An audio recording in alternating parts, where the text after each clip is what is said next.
Members of the respective committees, we will come back to order. We welcome our colleagues from the Board of Education and the staff of the Board of Education. Budget Chairman Pinkston, will you introduce those folks with you? Thank you, Chairman Stein. I'll acknowledge my fellow board members who are with us today. First, our chair, Cheryl Mays, our vice chair, Anna Shepard, Dr. Joanne Brannon, and Ms. Jill Spearing. Again, my name is Will Pinkston, and I represent District 7 on the school board, and I'm in the board's Budget and Finance Committee chair. Great. Our threshold question to begin all of our discussions is, can you operate within the mayor's proposed budget? Yes, we can. It's not what we had hoped for, but we certainly understand the realities of the revenue picture, and we have reduced the size of our original request to conform with the mayor's recommendation. With that, you and those with you are recognized to talk about this budget and the good work of the school system in any form you all wish. Great. Thank you, Chairman Stein. I'm going to give a few minutes of framing remarks, which are similar to the comments that were delivered to the mayor during our budget hearing with him back in April, and then turn it over to Dr. Register and Mr. Henson to go into the details of the request that's in front of you. Also want to acknowledge our dedicated staff and management who are in the audience tonight, who are terrific resources if there are detailed questions that come up.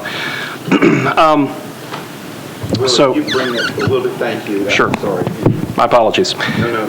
So on behalf of the Metro Nashville Board of Public Education, it's a pleasure to be here today to present our proposed fiscal 2014-15 operating budget for Metro Nashville Public Schools. Thank you to the council for being here. I know you guys had a late night, and we appreciate the fact that this is a hard-working week for you.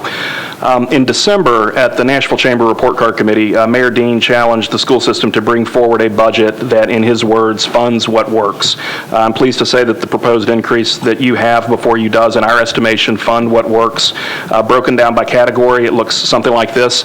About 8% of the proposed increase is to fund the beginnings of what we envision as a multi-year expansion of early childhood education, pre-K.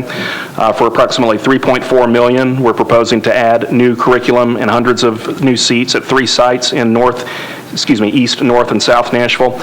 In 2 of those locations, Bordeaux Elementary and Ross Elementary, Dr. Register, through his innovative plan, has proposed to close low-performing schools and repurpose the buildings and assets to create model pre-K centers that we believe will serve as islands of innovation for early childhood education. Our research partner in this endeavor is Vanderbilt University. The 3rd location for pre-K is Casa Atzafran in South Nashville, in partnership with Conexión Americas, to create a model pre-K center to serve our youngest new Americans. In a school system where more than half of our English language learners are in grades K through 3, we believe pre-K must be a central part of our strategy for closing achievement gaps within that critical subpopulation of students. We understand that to reach our ultimate goal of universal pre-K, which means every child and family who needs a seat, needs and wants a seat, gets one, will take years of steady investment to realize, but we are patient, and we believe, as President Obama told us here in Nashville in January, that moving forward on pre-K, even though our state legislature is standing still, is a moral imperative. We hope the council agrees with this investment, and again, I want to personally thank Dr. Register for his leadership on this issue. About 18% of our proposed increase before you is wrapped up in our employee compensation adjustments, including a 2% pay raise for our teachers and support employees at a time when state government is reneging on its promise to make Tennessee the fastest improving state in teacher pay. We believe that moving forward, as we're doing with pre-K, sends the right message to the market.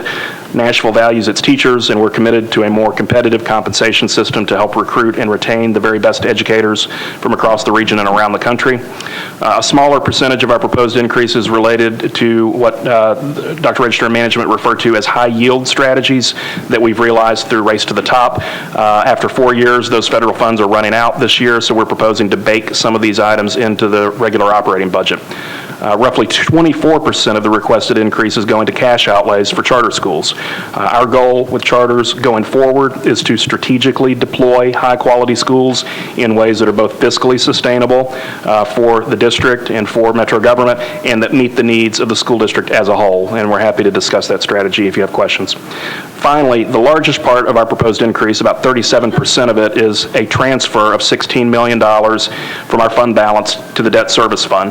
This is essentially essentially a pass-through of one-time funds, which means the actual amount of new expenditures contemplated in our request to you is about $27.5 million versus the $43.6 million depicted at the bottom of your summary sheet. Speaking of one-time funds, I will say we are concerned that our budget, as recommended, now relies on $22 million of one-time monies to fund recurring expenditures. However, we are committed to being introspective to identify areas where we might achieve recurring cost savings in the system. We recently undertook an early retirement incentive program that will generate an estimated $3.5 million in annual cost savings.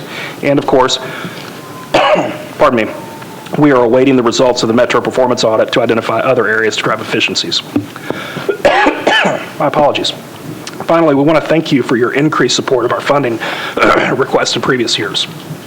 Mr. Henson. Ready. Since fiscal year 2008-2009, and not including the current request, the mayor has recommended and the council has approved $123 million in additional funding for Metro Nashville Public Schools. Through that process, MNPS has improved its overall per-pupil funding, but much work remains. According to the Council of the Great City Schools, Nashville still ranks 54th out of 67 urban school districts nationally when it comes to per-pupil funding. We're certainly not advocating for a tax increase or asking for more than our fair share of normal revenue growth, but we do have one ask in addition to the budget request. Thank you for covering. Ultimately, we believe Nashville's funding inadequacies are partly wrapped up in shortcomings in the state's basic education program. In addition to the fact that Nashville has the 4th lowest share of state funding in Tennessee, we know from the state's own BEP review committee that Nashville alone would receive an additional $12.7 million in the current fiscal year if BEP 2.0 was fully funded. And that's just the beginning. So after we get through this year's budget process, we're hoping maybe in a joint work session with the Council Budget and Finance Committee and the Education Committees that the Council might consider, perhaps in partnership with the Mayor, helping us advance a dialogue with Governor Haslam, Speaker Harwell, and the Legislature to fulfill the promise of BEP 2.0 for Nashville and other urban school districts across the state. So with that, and my apologies for the brief interruption. With that, let me turn this back over to Dr. Register, who can step you through the details and his strategy, which we think is one of the best instructional strategies in America. Thanks, Mr. Pinkston. Good afternoon, everyone. It's good to be here. I'm going to be very brief with my remarks and ask Chris to do the outstanding job that he does in sharing some of the detail with you. I first want to thank Metro Council and Mayor Dean for continued support, and I need to open and close with that because you've been a great support for us over the years and again this year, and with a good recommendation from Mayor Dean and your support, I'll highlight the support that you gave us this year during the year for technology. We appreciate that, and it gave us a great head start or a step forward, if you will, onto one of our key programs, expansion programs this year, and that's instructional technology.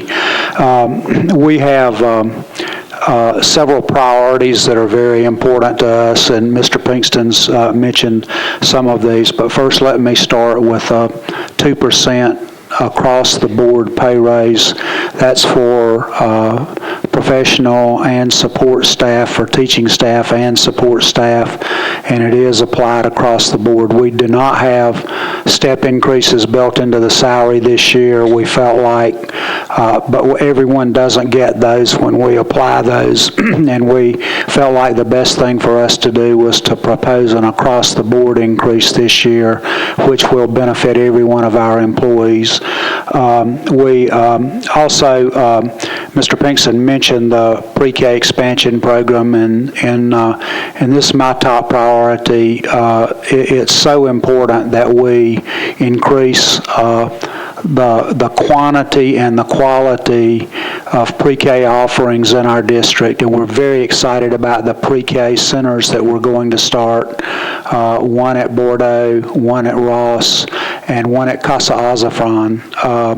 That will increase the number of students by 340 students in pre-K, and perhaps more importantly than that increase in the number of students is building model centers that will serve as models for our district, and we feel like the state and the country also, full-day, fully funded programs that will serve low-income children, but also will be diverse centers is very important. We've done some very exciting hiring of directors for these programs and feel like we're going to have programs that are second to none. We're partnered with Vanderbilt, we're partnered with a number of other people, and I would like to highlight the fact also that with our pre-K work and the development of model centers that we are developing a strong partnership and working relationship with Head Start. And we have a steering committee that includes Head Start staff and leadership. The mayor and I have both participated in conversations about the early childhood offerings that we are proposing, and feel like that the quality of early childhood education in this city and metro will greatly improve as we develop those working relationships. That's not related to the budget, but the partnership's very important as we build a program that supports our youth who need that support from birth all the way through kindergarten. Our third priority is our learning technology program, and that's for implementation of Common Core curriculum. Technology is not the goal, but it is a tool for allowing our teachers to differentiate instruction and raise the rigor of instruction in classrooms and to personalize instruction. It goes hand in glove with our strategic plan in the district, and it is not just purchasing equipment. Equipment's a lot of it. With the $6 million that you advanced us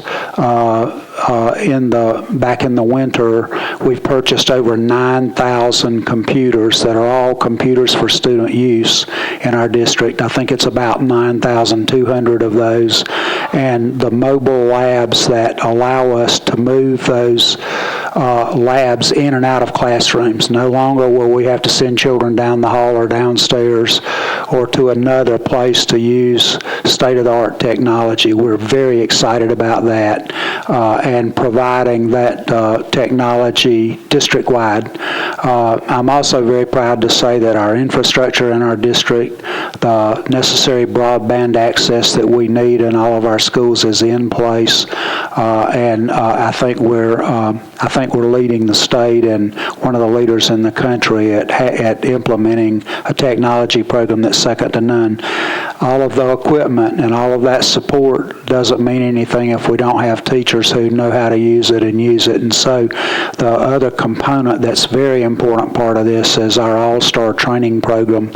Our goal is to have, and it is a competency-based personalized training program for teachers in our district. Our goal is to have all 5,000 classroom teachers meet those competencies by August 1st of this year, and we're well on the way to doing that. We have already, over half have already completed that training during the school year, and there's a great deal of activity going on now for teachers to complete that training. The last initiative that I'll mention that's very important to us is also the implementation of a K-12 literacy program, and that's multifaceted. It's tiered so that we provide the greatest support for the schools and the children who need the greatest support. We can talk to you in more detail about that, but we're very pleased to be able to do that also. I will mention two challenges that we faced. We have tightened our belts in this budget and you'll see when Chris talks about the positions that we've reduced in the budget, we have reduced a number. We've added some too, but we're incorporating into this budget the impact of about $11 million in round figures of federal funds this year. We've used our Race to the Top funds. We have a little bit of carryover left that we're going to use this year, but about a $6 million reduction there, and other federal programs cuts that we're experiencing now have impacted us pretty significantly. And what we've done is we're not replacing all of that. We are making choices about those highest yield options that we used, programs that we used in the Race to the Top funding, and we've converted some of those to the operating budget, but a lot of those have fallen by the wayside with a loss of funding. We've also experienced this year a late cut in state BEP funding because of an adjustment in the formula, and we were surprised by that after our budget had been submitted to the mayor, and he had passed it on to you, and I think that's about a $3.5 million cut. Is that right, Chris? Okay. That sort of gives you my highlights, and I want to turn it over to Chris now to walk you through the details of the budget. Thank you, Dr. Register, and I'll be referring to the documents you have in front of you and walking you through the different documents. Obviously, not planning to read each page, but you can see on the front cover that this is the revised budget as approved by the Board of Education on May the 27th. This budget, all of these budget documents are on the Metro Schools website. If you'll turn to page 1, the page numbers are at the bottom right corner, and the document numbers are in the top right corner. Page 1 is document number 1. This is where I'll spend the most time just relaying the budget request to you. Document number 1 is intended to be a summary of the changes from the current year budget to the budget request. And we begin with employee compensation. As Mr. Pinkston mentioned, employee compensation is a part of the increase. A little over 80% of the expenditures in the operating budget are made up of positions, made up of people. And so we will continue, as the Metro general government does as well, we'll continue to have increases as it relates to compensation. As Dr. Register said, we are proposing a 2% salary increase, a 2% across the board salary increase for both our certificated employees as well as our support employees. That's a total increase of approximately $9.4 million. We also are reflecting the increase in both the certificated insurance premiums as well as the support insurance premiums. The certificated insurance is governed by the Employee Insurance Trust, which is made up of school board representatives as well as MEA representatives and a retired teacher representative. There's a very modest increase for this year for our certificated insurance. Of course, our support employees, their benefits are determined by the Metro Employee Benefit Board, and so we are reflecting the increase here for the support insurance. The pension increases that are reflected are separated because our certificated employees, their pension plan is governed by the state, the Tennessee Consolidated Retirement System. It's a defined benefit plan with an employer contribution rate, and the proposal is that that employer contribution rate will increase from 8.88% of payroll to 9.04% of payroll next year, resulting in about a $500,000 increase. We're also reflecting the increase in the support pension rate through the Metro Employee Benefit Board with a cost of about $700,000. We also, at the bottom of that section, the employee compensation section, are reflecting the proposed or estimated savings for the retirement incentive program that the school system put into place. We're estimating at this point about a $3.5 million savings, annual savings. We consider this retirement incentive program to be a success. We had a good number of employees that qualified, that decided to participate in this incentive plan, and so it will generate savings into future years, and we're estimating that savings this year to be around $3.5 million. Overall, we're reflecting about an $8 million increase as it relates to all of those employee compensation items. In the middle part of the page, we have a section called Required Additions Other. The first line, inflationary increases and other required expenditures. This is mainly for utility cost increases as well as increases in other types of costs and fees, many of which are through Metro government, and we reflect those here. We have a reduction of staff at Cameron Middle School as Cameron Middle School becomes a full charter school next year, and so we have some site-specific staff that are at the school that will no longer be needed and will not be needed as far as transfer to other schools, and so we're reflecting the 8.5 site-based positions with about a $500,000 savings. And we have our charter school increase where we have 3 new schools opening this coming year. We have a number of existing charter schools that will be adding additional grades at those schools, and so they'll be increasing enrollment.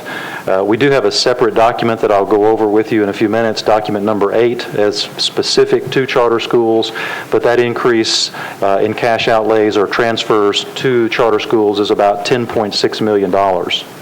As Mr. Pinkston mentioned earlier in his remarks, we are reflecting the operating transfer from the general purpose, general fund balance to the school district's debt service fund of about $16.1 million. This is being reflected in this way so that it matches the way that the proposal is included in the budget ordinance. At the bottom part of the page, we have a section called Proposed Changes. These would be the new initiatives or high-yield strategies that Dr. Register mentioned in his remarks. The Teach for America contract has been previously funded through the Federal Race to the Top grant, which is ending, and so this contract is being transferred, the cost for this contract is being transferred to the operating budget. The learning technology area, new software, some of which is being transferred from Federal Race to the Top funds, increase there, or actually an increase and a transfer. The new literacy program that Dr. Register mentioned, we have a page, 4-page document that you have in front of you that relays more information about all of these new initiatives that we're calling proposed changes on this summary sheet. So if you want to reference that 4-page document, there's a page in it for each of these items if you want more detail. The All-Star Training for Teachers, we are leasing laptops for all of our teachers with a 3-year lease.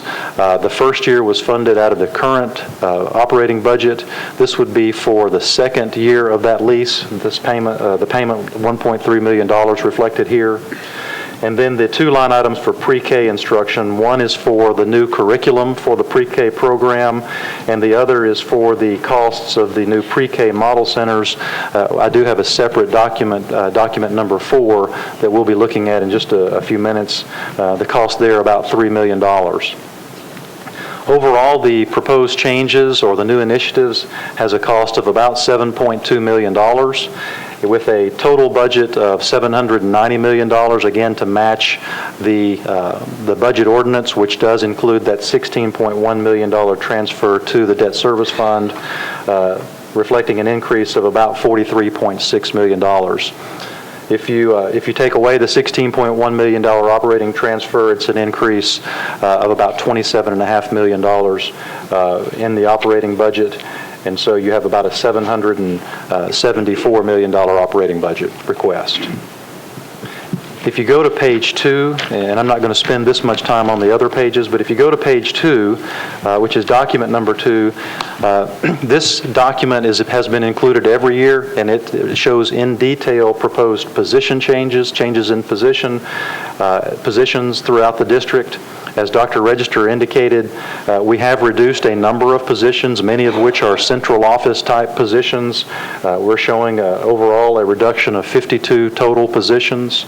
And then the bottom part of the page shows new positions or positions added. The majority of these additional positions are for the new pre-K model centers. And so you can see all of those in detail. We're reflecting an overall net increase in the number of positions at 28.8 positions.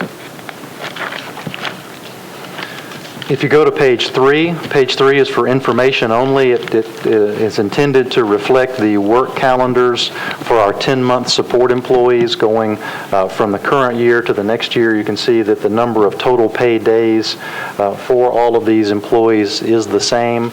It shows the number of student days, the number of paid time off days for vacation and holidays, as well as other paid days for orientation, training, and administrative duties, resulting in the total paid days for these different types of 10-month support employees. Page 4 is detail for our document 4 is detail for our new pre-K model centers. Dr. Register mentioned, as well as Mr. Pinkston, regarding the 3 locations, the Ross Elementary School site, the Bordeaux site, as well as the new site at Casa Azafran. We have the totals here, which reflect 77 positions, about $4.8 million in total. Some of these positions and dollars currently exist. We do have some pre-K classrooms at some of our existing elementary schools that will be folded into these centers at Ross and at Bordeaux. And you'll see we've created a new account 2328, to reflect all of the line items associated with the pre-K model centers. Page 5, document number 5, is the detail for our 2 alternative learning centers. This would be account number 2600. We'll have one site at Johnson, which will be both a middle school program as well as a high school program at Johnson. And then we have another site at Bass, which will be a high school site, a high school program, resulting in the totals for positions and dollars that you see over in the far right. You'll see the same number of positions and dollars in account number 2600. Page 6 is the detail for our non-traditional schools. It's account number 2650.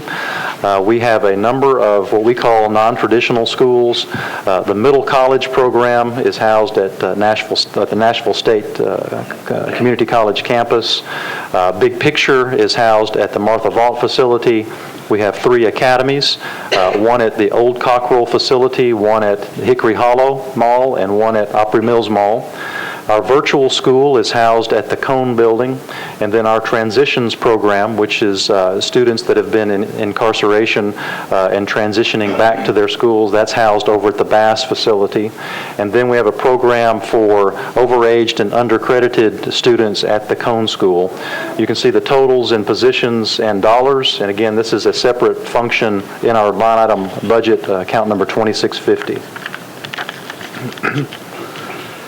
Page 7, document number 7, these are the additional resources pursuant to the student assignment plan that was approved by the Board of Education in 2008 and implemented beginning in 2009.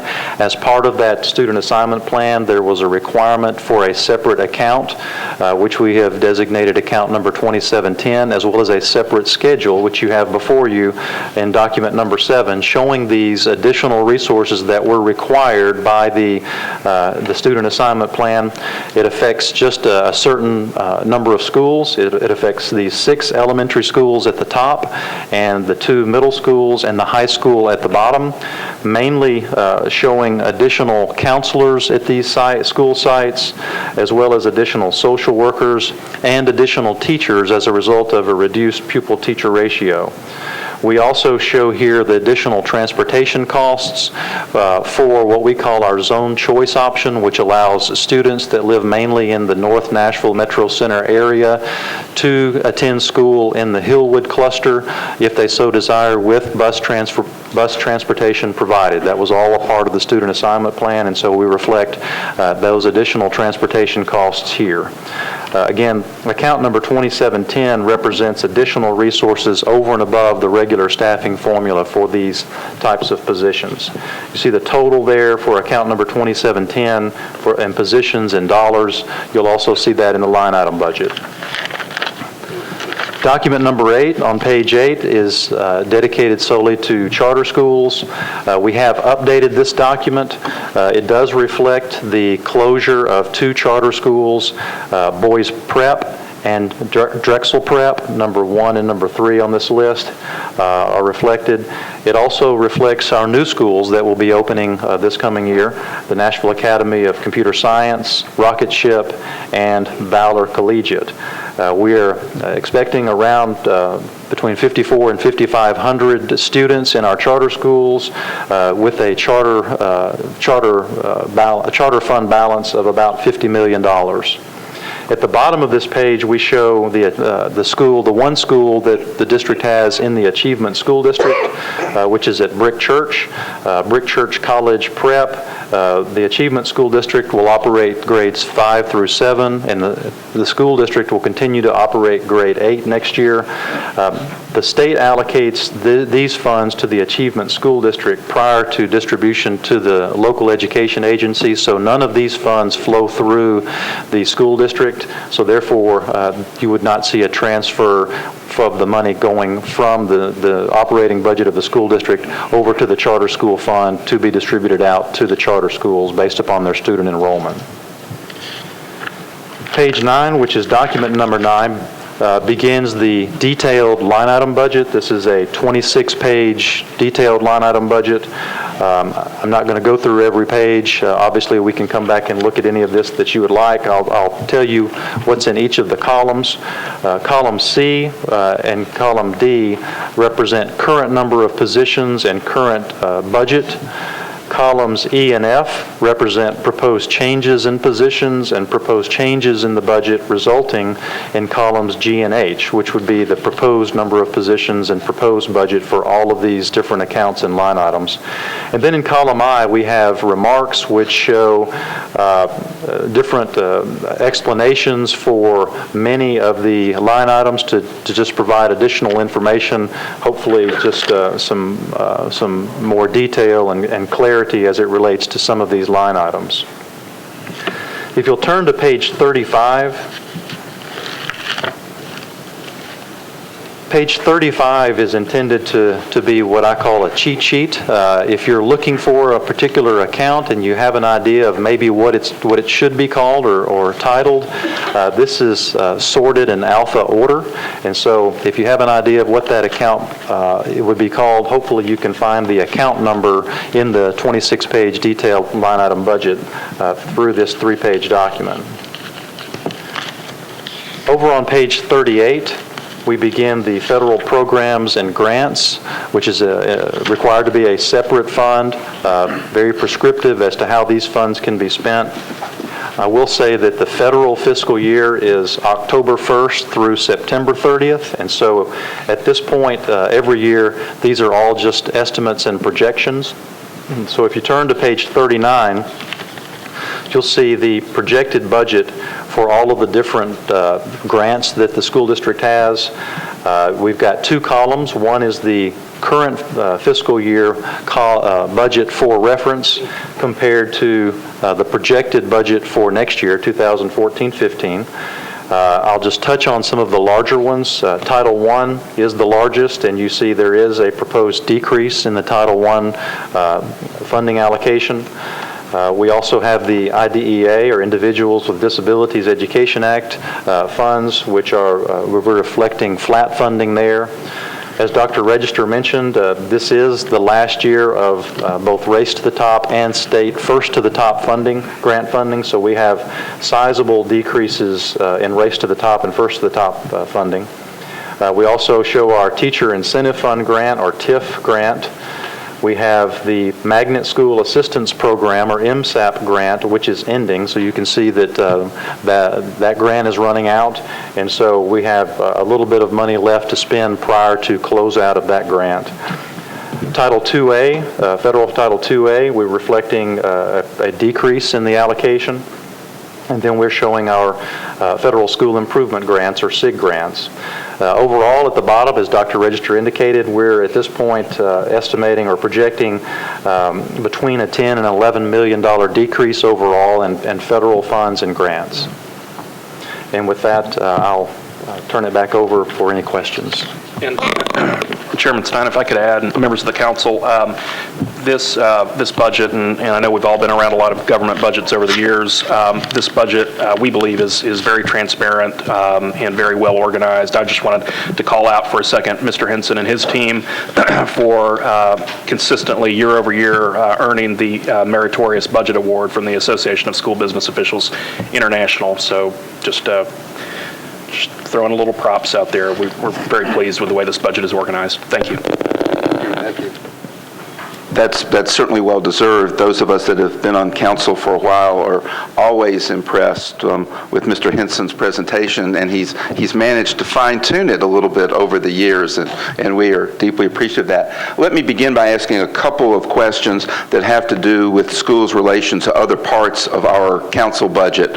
And the first is, Dr. Register, you serve as the vice chair of the Nashville After Zone Alliance initiative, and Mr. Pinkston, you're actually on that advisory board as well. As you well know, that is moving from the mayor's office of children and youth to the library system. I guess my question to you is that a collaboration that you see continuing with that transfer?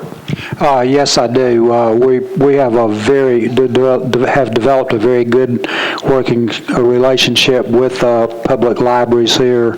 We're continuing to build that program. The new director of the library is very collaborative with us. We have good conversations and look forward to that working relationship. We think it'll be positive and continue to grow.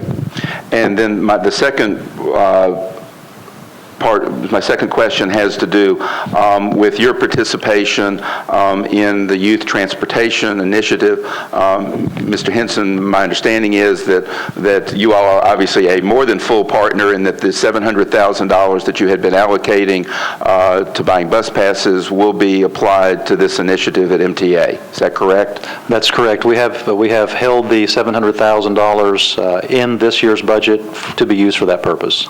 And the final shout out with regard to that, very clearly it's a hugely important initiative for young people in our community, and without the work of Fred Carr in collaboration with Paul Ballard and others, that would not be taking place. And Mr. Carr has served you all and young people well in that work.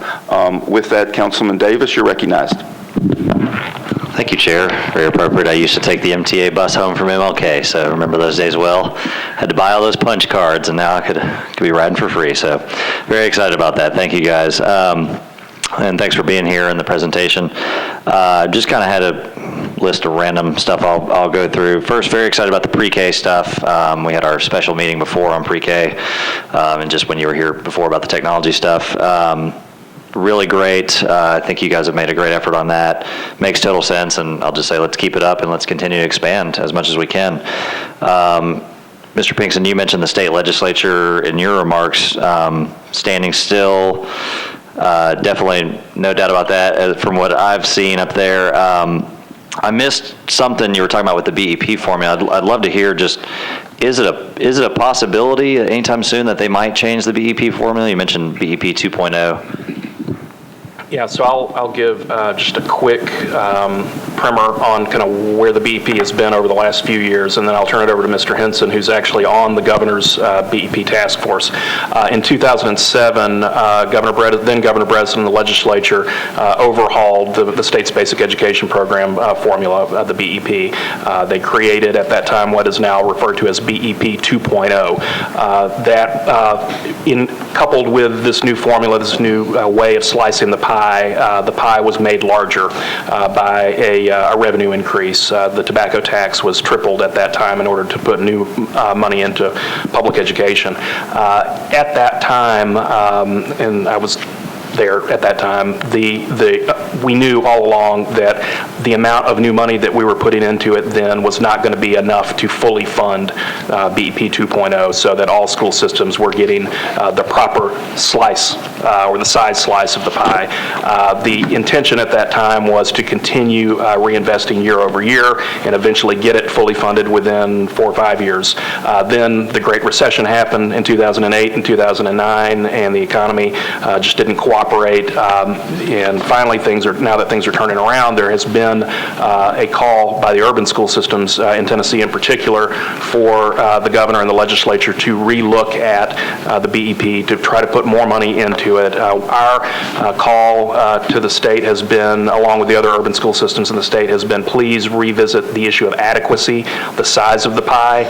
Unfortunately, what they now seem to be doing is wanting to revisit equity, which is how the slices are carved. And there is some risk for us essentially potentially receiving a smaller slice of the pie. But Mr. Hinson has been at the table with the governor's team for the last few months, so I'll let him kind of fill in some of the details. Yeah, just sort of going back to some of the things that Mr. Pinkston just said, there is a BEP review committee that's required by state statute, and I have sat on that committee for a number of years, and that committee is charged by statute with coming up with recommendations regarding the state's funding formula for education every year and submitting a report to the governor by November 1st. And so if you're interested in looking at that report and those recommendations, they're on the State Board of Education's website, but it's clear from that report and the recommendations that continue to occur every year, many of which are the same recommendations each and every year, that there are many components that are either left completely out of the funding formula or that are woefully inadequate in the funding formula. And so, as Mr. Pinkston said, it really is more an issue of adequacy of funding as opposed to how you slice the pie up. Equity is important, but I believe you can achieve equity through adequacy. And so we're hopeful that through this process that will become known to many because I think that because of its complications, there are not many people who understand much at all about it or understand how inadequately it funds schools across Tennessee. And so I would encourage you to take a look at that. The BEP 2.0, the last estimate that I saw, it would require the state to spend about an additional $146 million to fully fund BEP 2.0. As Mr. Pinkston said, that was supposed to be about a 3-year phase in beginning in 2007, and really nothing's been done since 2007, partially, well, a lot of it because of the recession, but then, since then, nothing has been done, which would greatly not only help us, but help, of course, school districts across the state. One of the big pieces that's included in BEP 2.0 that would benefit our district more than others would be an enhancement to the funding for EL, English learner students. And because we have the largest number of English learner students in the state, we have about 30% of the total, that's going to help us more than other districts.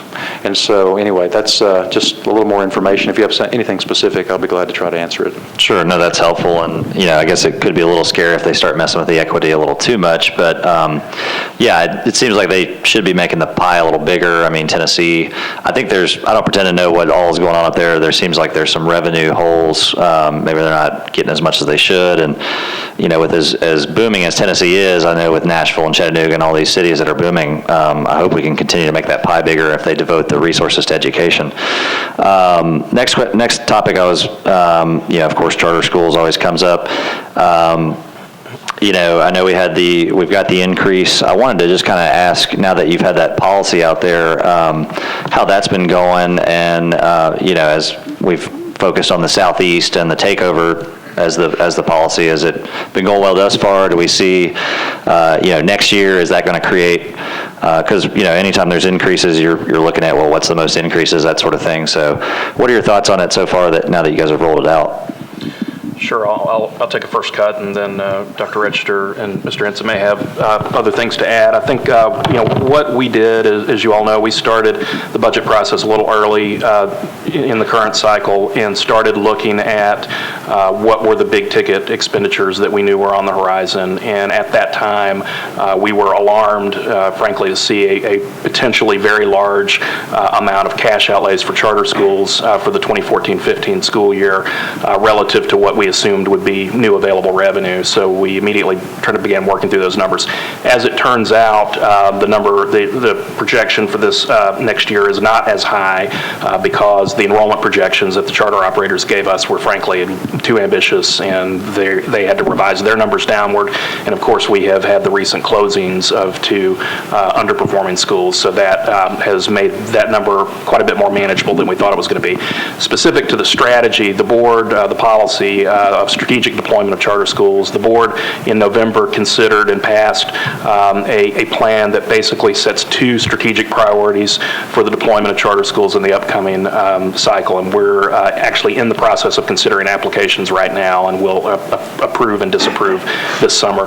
The first priority is to help convert low-performing schools. In some cases, we've got schools that have been at the very bottom performance tier for 3 consecutive years. In those situations, we're completely ready to invite a qualified charter applicant to come in and be a partner to help turn around those schools. And we are getting some uptake, some interest in that. In particular, KIP, which has actually rethought their national approach based on the input they've received from us and other school systems, has expressed interest in conversion opportunities, as has another operator.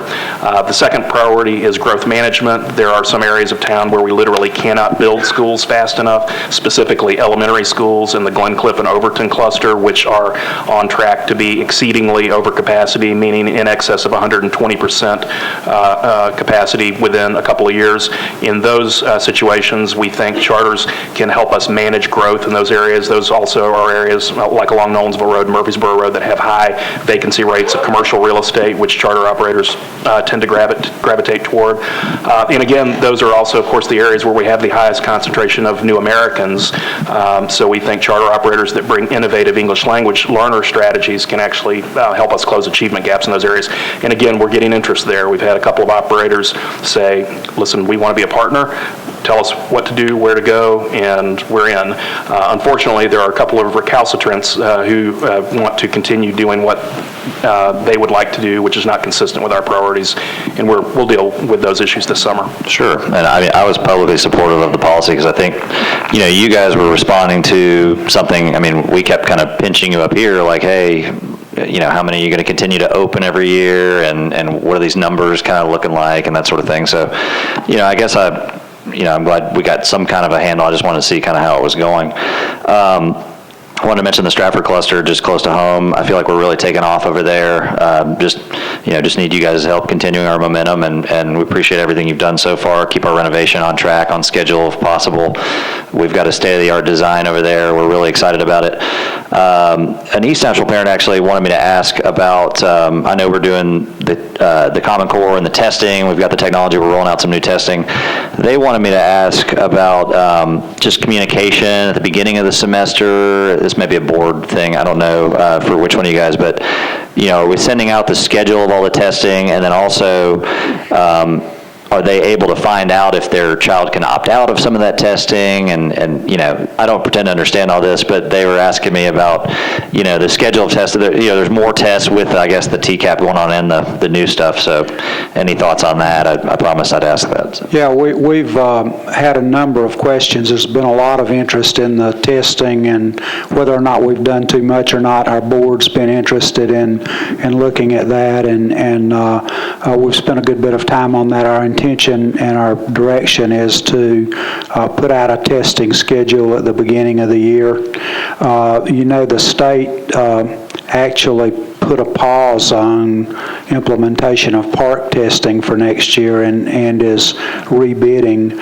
So next year the testing will look very much like this year. What we're doing as a system is going back and looking at formative tests, those tests that occurred during the year, to make sure that we're not doing too much of it in response to what our parents are saying, that the testing that we are doing is important and relevant. Okay, great.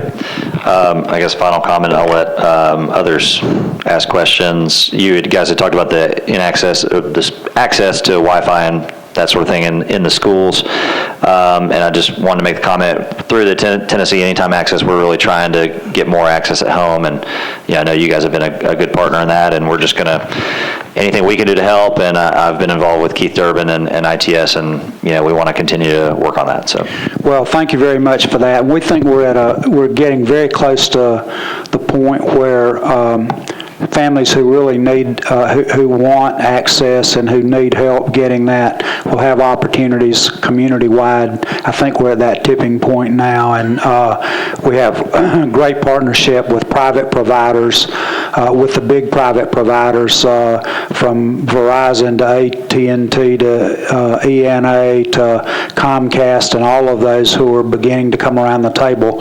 That's been a really good partnership, and we appreciate the work that we've done with Keith and with Mayor Dean to get this thing going on a countywide basis. I think there's potential there in the near future. Gentlemen, since we have you all here, there is in the capital spending plan that we are going to see very soon, I think about $110 million. Could you give us a little bit of overview of how that will positively affect young people? Would you like me to read the listing of projects or anything in any project in particular? Well, I don't know how long that list is, but I do think it's of interest to council. I know it also includes some new school buses and some things like that. Correct. You just might give us just a general overview of that, and then council members can ask specific questions if they have them. Sure, I'd be glad to. And we have a total of that $110 million, a total of $75 million that are related to specific school projects, and I'll just read down that list. We do have the capital dollars to convert the Bordeaux Elementary site to a pre-K model center.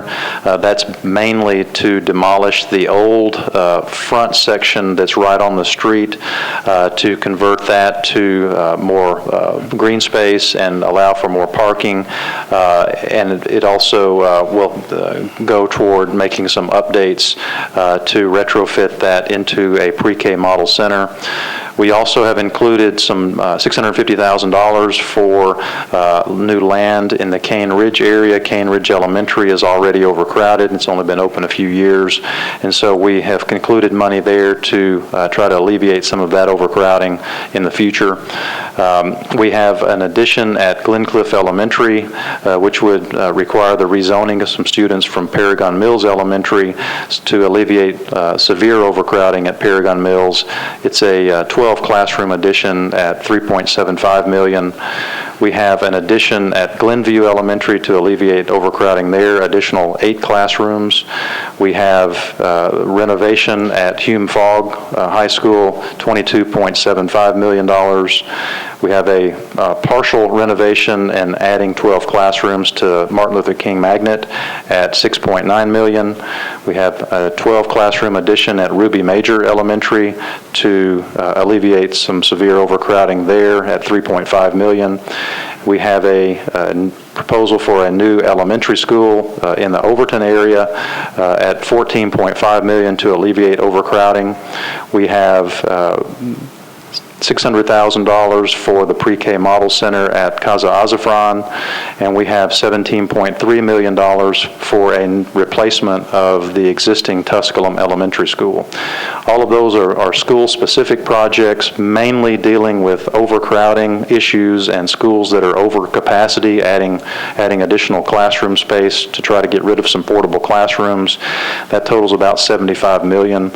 The rest of it relates to what we call district-wide projects. $10 million for bus and vehicle replacement, $15 million for additional technology, and then the remainder of that, which is $10 million for a number of things such as roof replacement and repair, emergency maintenance, furniture and lab upgrades, steam boiler replacements, HVAC renovations, and things of that nature that are just ongoing needs, deferred maintenance type needs in the school district that make up the total $110 million. Thank you. Councilwoman Moore.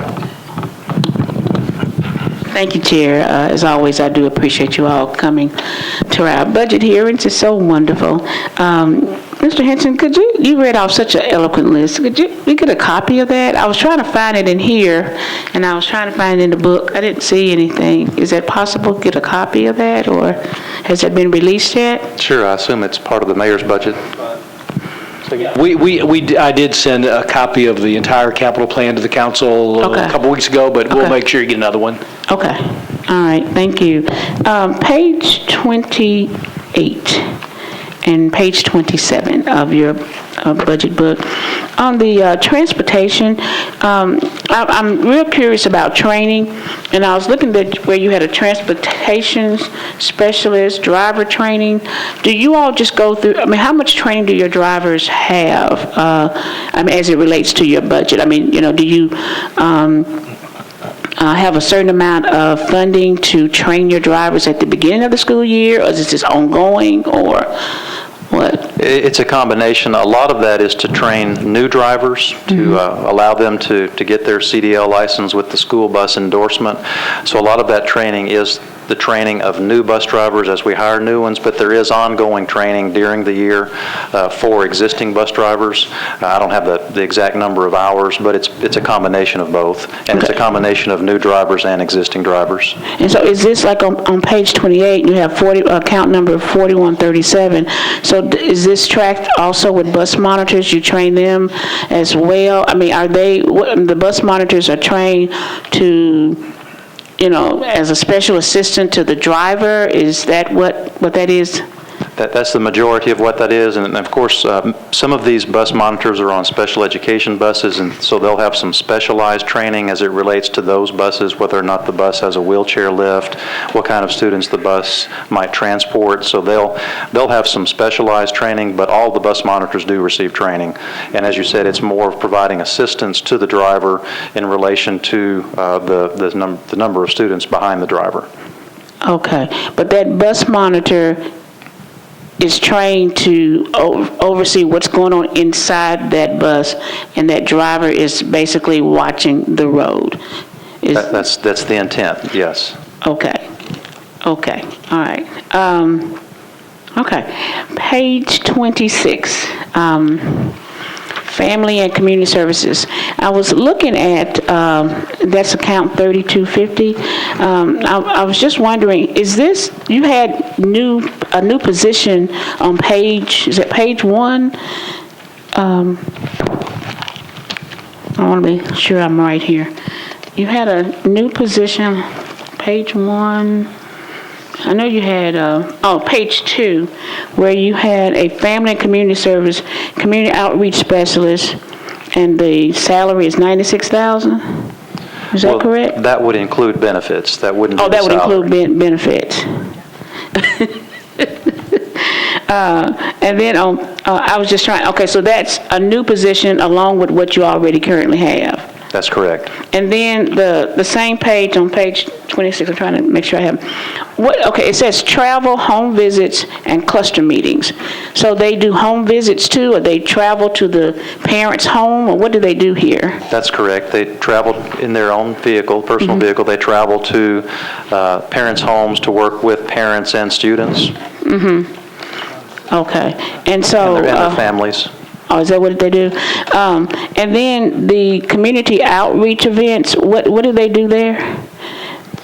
What is that funded for? I think those would be for different types of community meetings that they hold and invite families to come in. It's a $10,000 line item, so I'm not positive of the details.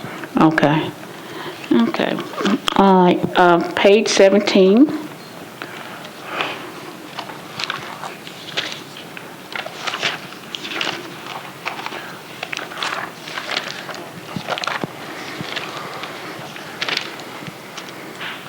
I was trying to understand district staff development. What does that mean? I saw the line item, 2,200 salary, certificated stipends. What is that about? This would be all the staff and professional development for all of the employees across the district. Okay. And so when we have events, professional development events, we have an agreement to provide stipends for certificated employees if the event is held outside the regular workday. And so there's a stipend paid to them to attend the professional development or staff development activity. But we can get you a listing of the different professional development activities that are planned for the entire year, but this would be for the entire district. I was alluding to a teacher. One of the teachers had mentioned to me that they were taking some type of training, and then they would receive a computer once that training was completed. Is that under this? That actually is the All-Star training, and that was the lease that I mentioned earlier. We have already paid the first year of that 3-year lease. What we're showing here is the second year of that lease for those laptop computers. That's actually reflected on a different account. It's over on page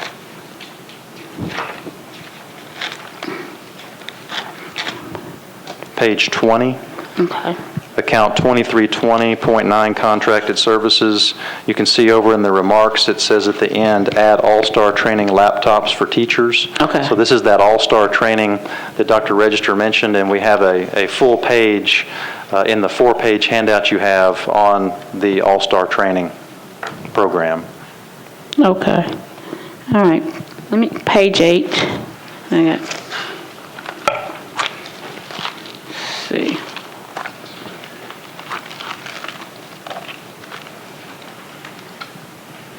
I was just trying to, I think I heard what you said, that they are, one of the grade levels are going to be reduced. Is that what you had said about Cameron College Prep? I was just interested in that. It's going to not be reduced, but eliminated? Well, actually, to charter schools or something? Actually, Cameron College Prep is expanding. Okay. This year, it was a year-to-year conversion from a district school to a charter school. And so this is the last year that there would be a district grade. We just finished managing the 8th grade. Next year, it'll be fully charter, grades 5 through 8 at Cameron. And so there's actually an expansion at Cameron College Prep, and that expansion is reflected here. Okay. All right. Thank you. That's all of my questions for now. Councilwoman Berry. Thank you, Chair, and thanks to all of you for being here. I appreciate it. I have a couple of quick questions, and I'm actually not sure, Chair, this may, where these are actually in the budget, so if you would indulge me, I would appreciate it, and hopefully we'll be able to figure this out. So the mayor's initiative for an increase in giving children access to bus passes, grades 9 through 12, is that in the MTA budget, or is that in this budget? It's in the MTA budget, but there is a line item in the school budget of the $700,000 So that will be applied to MTA because they regularly. Got it. I'm not speaking for Mr. Henson, he knows it better, but my understanding is that they purchase those every year so that at the appropriate time that would be transferred to MTA. So okay. Chris, did I say that correctly? You did, and it's on page 28, account 4319. Titled MTA Bus Passes. This was where we provided bus passes to all students that qualified for free and reduced meals if they wanted to attend a magnet or an optional school. And so we have kept that $700,000 included in our budget to be used for the purpose of providing the free bus public transportation to all high school students. So will then that impact, that $700,000 then won't be applicable then now to all children? So there are 7th and 8th graders who also ride the buses to get to magnet schools on free and reduced lunches. What happens to that? We will continue offering bus passes to those students. We don't have a good feel for how many will continue to do that, but we will probably have to amend the budget once we have a better information regarding what that would total as far as dollars go for the middle school students, since they weren't included in this proposal. Okay, so they are not included. That's what I was trying to figure out. Okay. I believe that's correct. I think that's correct. Okay, thank you. And the other thing, as transportation becomes an ongoing conversation in Nashville, have you all looked at or thought about some additional conversations with MTA about transporting students that goes beyond you guys having school buses, we have MTA buses, and how do we save some money and still transport all those children? Right. I think that's an ongoing conversation, one that we need to, that will reach years into the future. But our transportation folks and MTA work very closely, and I think that continues to evolve every year. We can't do it this year. We're really looking for a time when our high school students can choose the high school based on the program they want and have transportation countywide to do that. We can't do that. This is a really good step in that direction, though, with the free bus passes. So we're excited about continuing this effort as we go forward. But there are also, and I've become something of an expert, there are also some federal regulations about what MTA Right. can and can't do Sure. that restricts it to some extent, no matter what we do. And that's beyond our purview a little bit. And Chair, I just want to say thank you. I mean, I think that giving access to transportation to these children is really important, so I think that's great. My second question is library access in the summertime. We have such a great lending library with a wonderful opportunity to have access to not only the school libraries, but also Metro's library. How are children able to access those libraries during the summertime? With their student IDs. I guess I need to be more specific. So if I am a... So Fred Carr just gave me that sign, but these are coding. We are coding the IDs now, so that is their library card and their pass, among other things. But in terms of keeping our school libraries open, there's not a plan to really expand at that level this summer. Is there an opportunity? I mean, when I grew up, we had something called a bookmobile that was a portable mobile unit that would go out into communities. We don't have something like that here, do we? Okay. Well, we have food trucks, so maybe we could put some books on them. They did, and I know our library doesn't do it either, so there's not a coordinated effort at this point. Okay, thank you. My next question is communities and schools. I know that we have a program that goes in, and can you tell me a little bit about that program, and then also how those schools are chosen? Our family engagement program is one that is really the backbone of that effort. We have, I think we're in 19 schools now with family resource centers and community schools. School principals sign up to join. They volunteered to join that program to really provide wraparound services, and Tony Majors in our office really coordinates that program with our family engagement people. It's a really good program. We're funded, it's a blended funding. It's partially funded by the state of Tennessee for family resource centers. We have a great partnership with United Way. United Way puts money in it. We have our budget in it primarily for staffing and for support. There's also a Communities in Schools effort. Community schools is the school system, right. And then Communities in Schools is one that's funded in partnership with Martha O'Brien, I believe, and I'm not quite sure of the funding there, but it's in 4 schools now in our district in East Nashville, and that's funded with a federal grant. So if I'm a principal and I wanted this opportunity to have community services or community in my school, do I just ask you? Well, yes, that was an invitation. We put out a request for those who wanted to participate early on. We don't have money in here to expand that this year. Okay. We are working with our partners though to see if we can increase funding in those areas. Okay. Thank you. Thank you, Chair. Councilman Tigert. Thank you.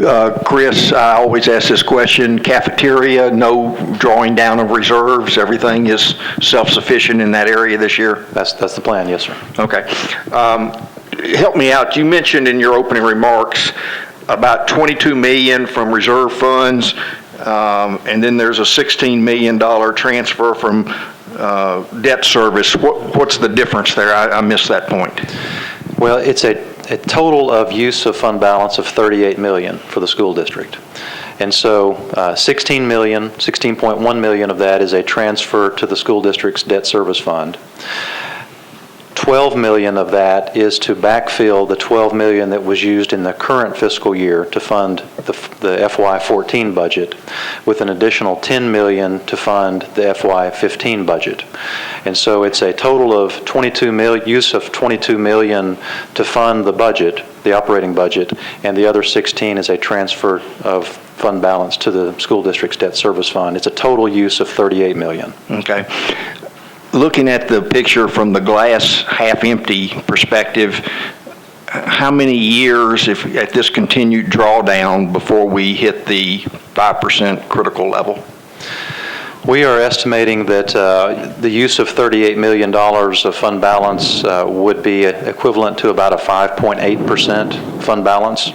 And so it really depends upon how you end each and every fiscal year. Obviously, it's fund balance is a combination of revenue and expenditure. So if we continue to exceed projections on revenues and continue to spend a little less on the expenditure side than is allocated or authorized, we'll continue to increase our fund balance, but it's just impossible to know what that number might look like. A break-even budget then, where you did have this drawdown, how many years is that a year out, 2 years, 3 years? I just don't know the number, assuming each year was a balanced budget. Assuming each year was a balanced budget, I haven't actually done that analysis to know. That's something that I could get with Mr. Riebling and we could provide something. Okay, I was just curious. I see red flags in government when we start drawing down debt service funds to pay for ongoing expenses. That's a bad habit to get into, and it creates problems down the road, especially when you talked about those 2008 and 2009 years. Some of us that were around remember those years, and they were not pleasant. And hopefully they're a long way away, but you never know. A lot of that's out of our control. Where, and you'll see where I'm going with this, where in your budget do supplements for coaches and cheerleading sponsors, and where does all that appear? That would appear over in account number 2320, which is on page 20. So what is that number approximately this year? Well, it's folded into the salary line item, and so I don't have that number in front of me. I know we've looked at it fairly recently, and if you won't hold me to it, if my memory serves correct, I think it's about a $3 million number, which includes all athletic coaching supplements, club supplements, et cetera, that are provided to teachers that take on those extra responsibilities. And the reason I bring it up, Dr. Brannon and Councilman Harmon and I attended a very nice dedication ceremony last week at Creve Hall Elementary, where the school garden came into play. And I saw such tremendous enthusiasm, the kids, the PTA, the partners with the businesses, just was phenomenal. The key element there is sustaining that momentum. I look at Wright Middle School, and when I go down to the side of Wright, I see some very nice raised beds that are overgrown, that are dysfunctional at this stage. I go to Antioch High School, and the greenhouse is storing automobile parts. I see Overton, which is thriving because the teacher that drove the program at Antioch is now at Overton, and they're doing aquaponics and a summer program, and they're partnering with Trevecca Urban Lab and all these great things.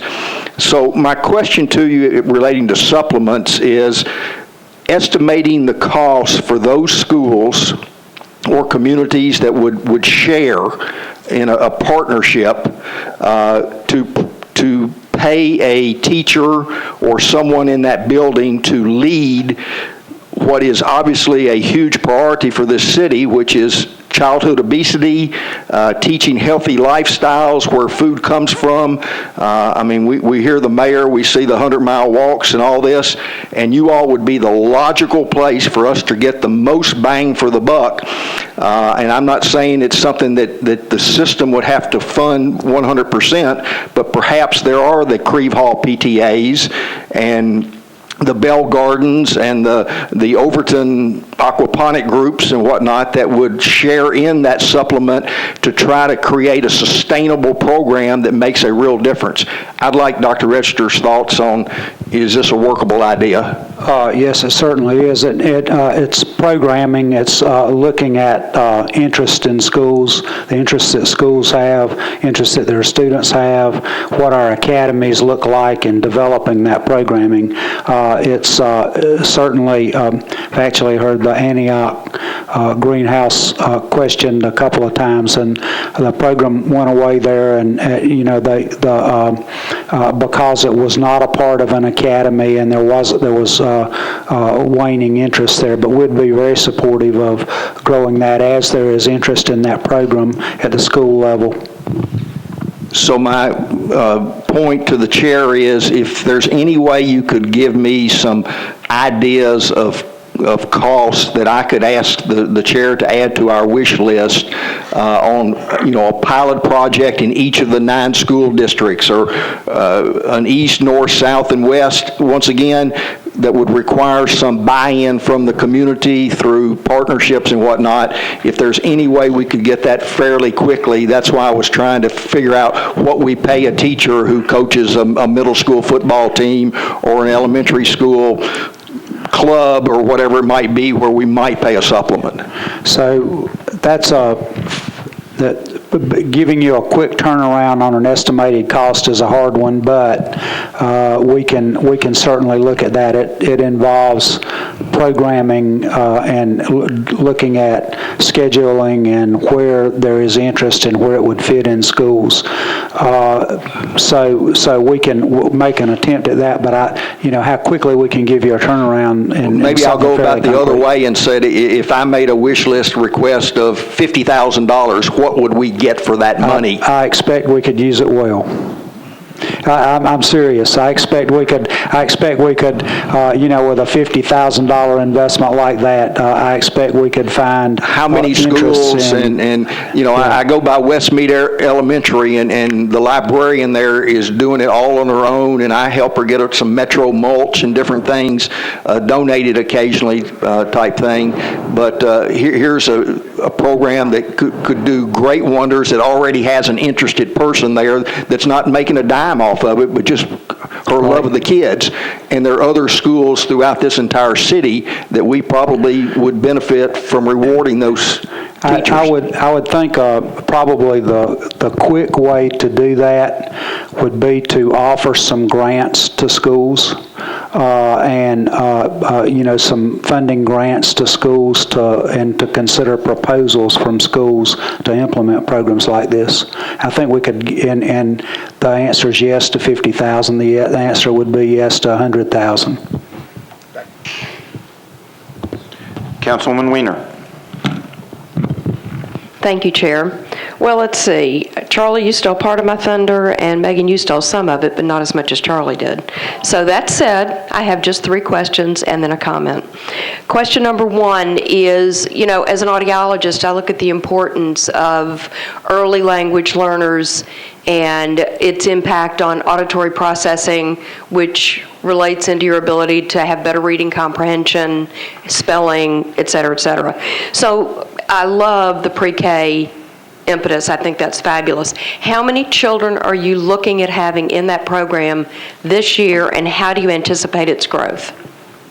Total number of students across the district is, this past year we served 2,500 in round figures, and that number will increase by 340.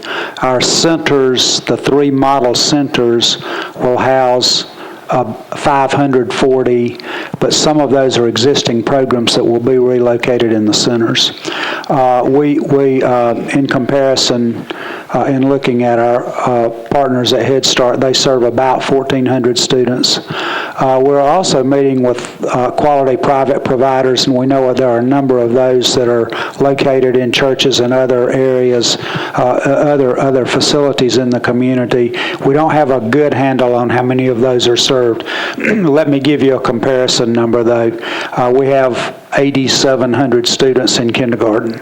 So if you think about 2,500 plus 1,400, there are many children, and compare that to about 8,700 students each year entering kindergarten. There's a big gap there.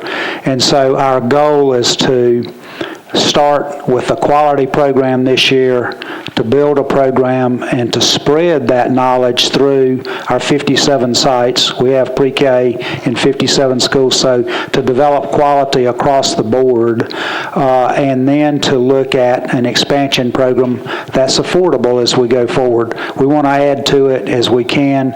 We have a challenge in the southern end of the county because of lack of facilities. We want to spend this year looking at ways to develop quality sites there that might be not in traditional schools. We like the model concept. Wait till you see Casa Azafran. We've got to do an open house or something there when we open that one. So I think expansion's not something that I don't want to quantify that in terms of numbers, but 3 to 5 years, I hope we can build it out. The other thing that we need to do to support this program, I think, is to look at partnership from the state and partnership from the federal government. The state is not expanding pre-K this year. And one of the reasons why we're putting the emphasis on is we don't think we can wait. We don't want to wait. We want to grow. We want to start growing this program. But I hope the state of Tennessee will take more interest in it and apply more money to it. And I also hope that the federal early childhood effort will possibly bring some revenue there. So we're looking at all of those sources to find new partners and to encourage state and federal government to step up. I know that this is a long-term discussion. However, having said that, one of the best ways to state your case is through outcome measures. So my hope is that over time you'll look at the impact of this program on reading comprehension, because when kids can't follow what's going on in the classroom, as you well know, it leads to troubled kids, which begets other issues down the road. We have as a partner, and it's written into this program, Vanderbilt Research Institute, the Peabody Research Institute. They're going to be evaluating the program for us, both short-term and long-term. A lot of the national research shows that you get a quick start, but then it's questionable about how long the benefits last. We think they do, but we also think that's not automatic.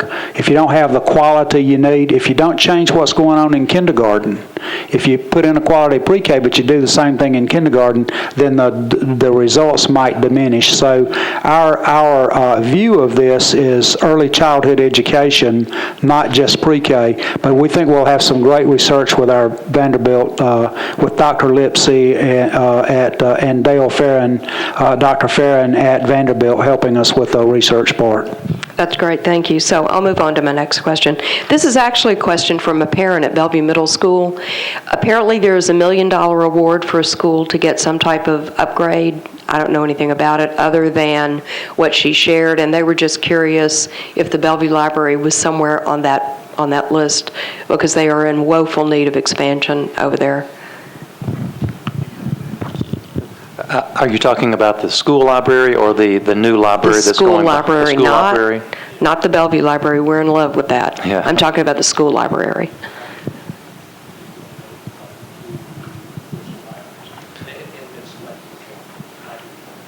Okay. Apparently there's $1 million included in the mayor's capital budget proposal to renovate 2 middle school libraries that have not been yet selected. We're currently we have DuPont Tyler Middle School and Apollo Middle School undergoing library renovations as we speak. And so this would be for 2 additional middle school libraries, hopefully to be renovated next year. And they have not been identified. I'm not sure what the process is, how that went down last year. Okay. Okay, thank you. Thank you. So I'll be able to get back with her and let her know that. Lastly, as a member of the Nashville Healthy Leadership Council that the mayor implemented a while back with the health department, one of our initiatives is health in all policy. And having said that, that goes back to, and Charlie's gone now, to this program with the Bell Garden and the other similar community gardens. The best place to start healthy initiatives is with your kids, because the kids push the parents and the family and so on.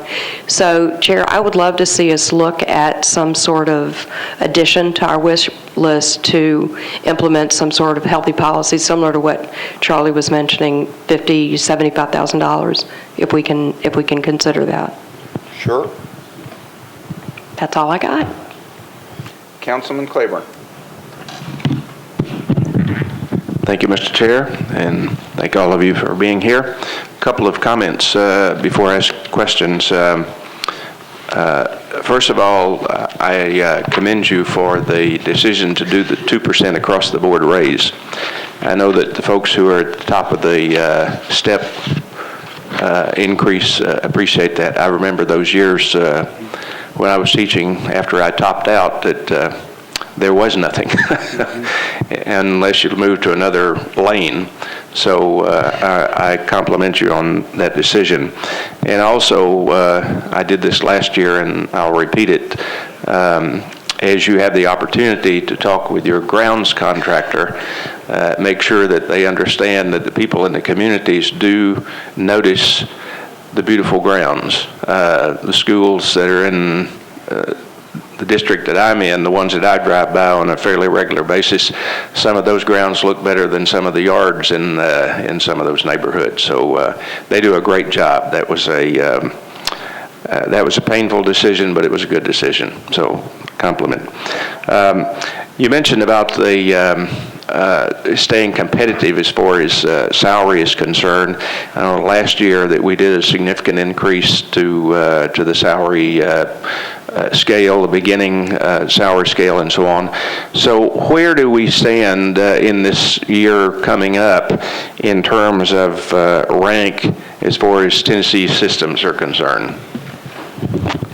We will not know that until we know what other districts are doing. My guess is that we will stay as good or better than we were in the past. When we raised our beginning salary, we raised our beginning salary to third in the state. And we think that we'll stay very competitive there. We might have lost a position or two there, but still very competitive.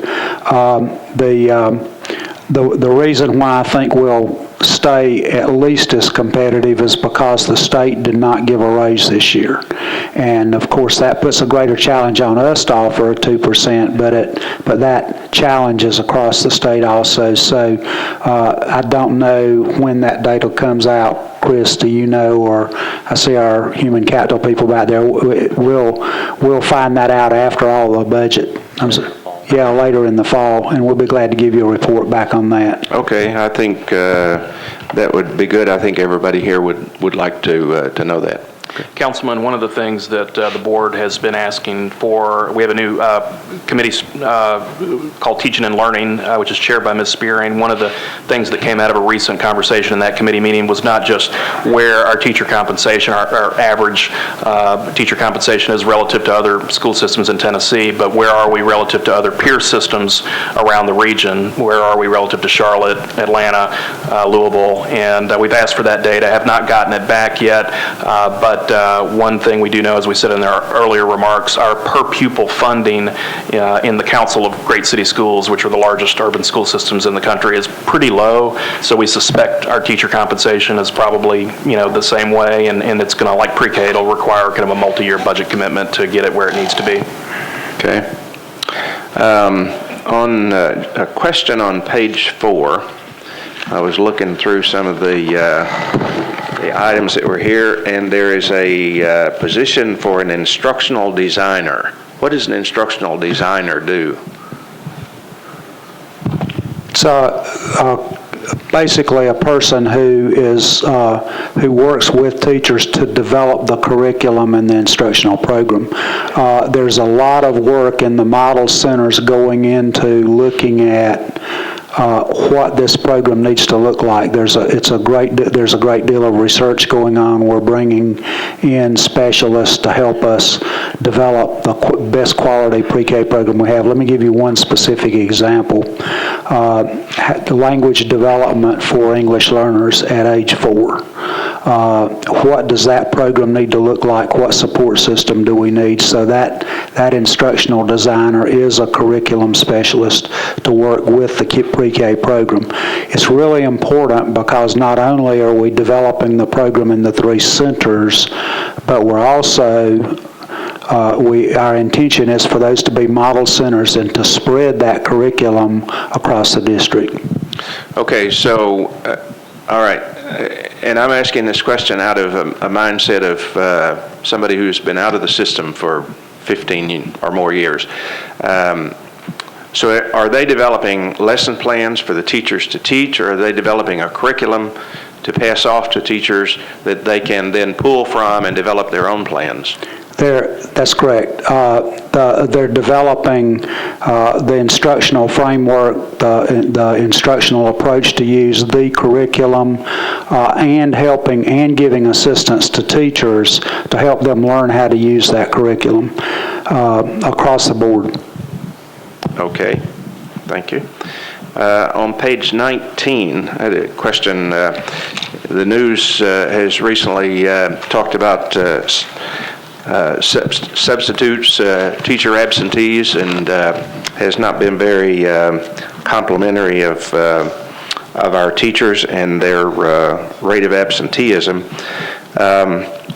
When I was teaching, we used to have a kind of a silent joke among us that there was a Monday-Friday sickness, and there were certain teachers in the school that always seemed to have that Monday-Friday syndrome more than others did.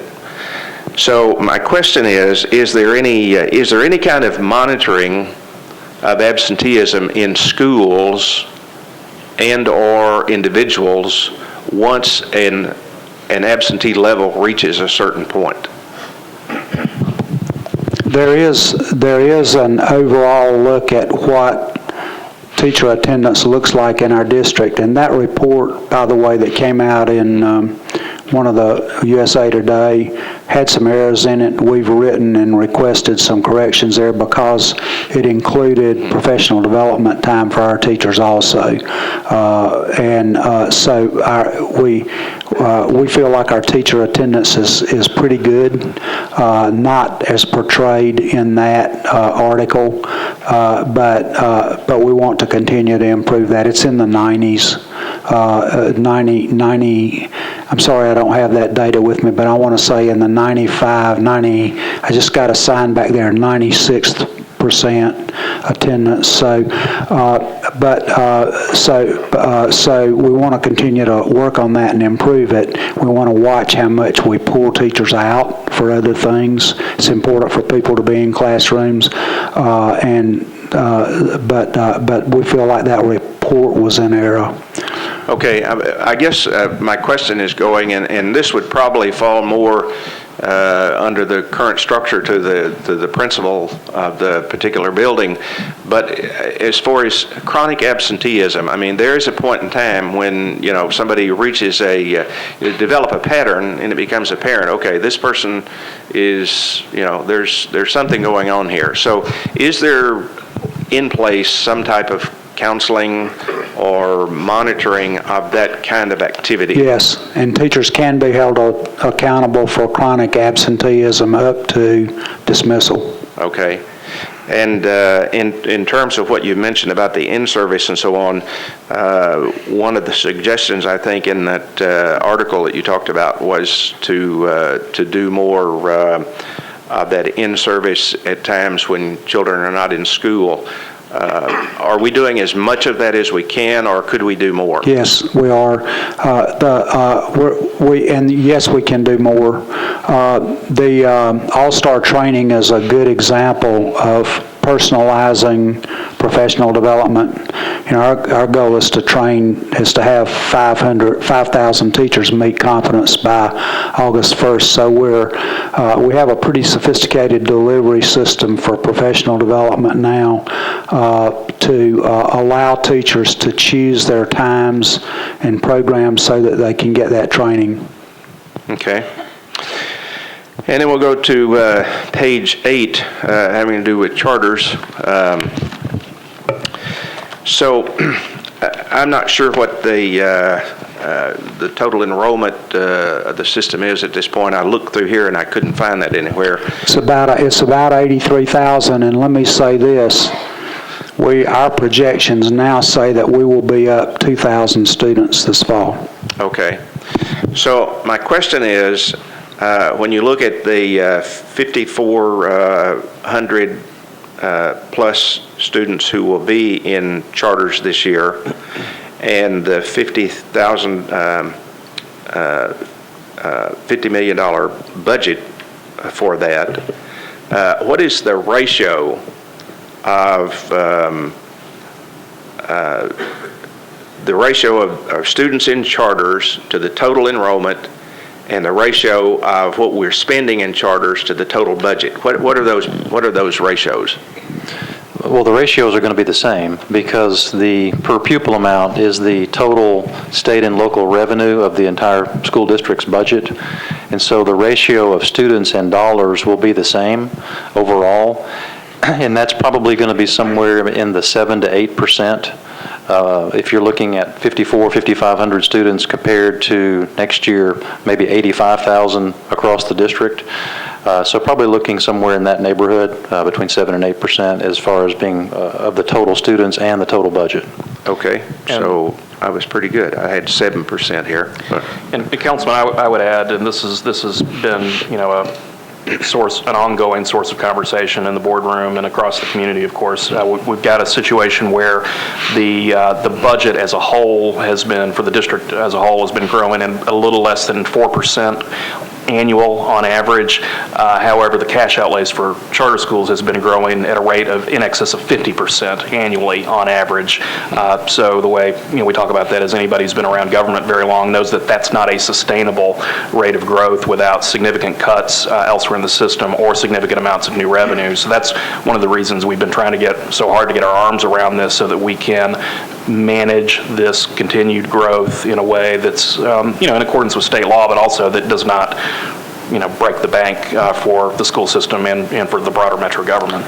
And I was glad to see that discussion started. I mean, that is absolutely something that we have to do. I said when we were going through this process last year that as this budget continues to grow, there's a point in time when the schools are going to be taking more than 50% of the total metro budget. And when that happens, other departments of the government are going to begin to suffer, and services are going to begin to suffer. So there's absolute need to address that and to be able to control that.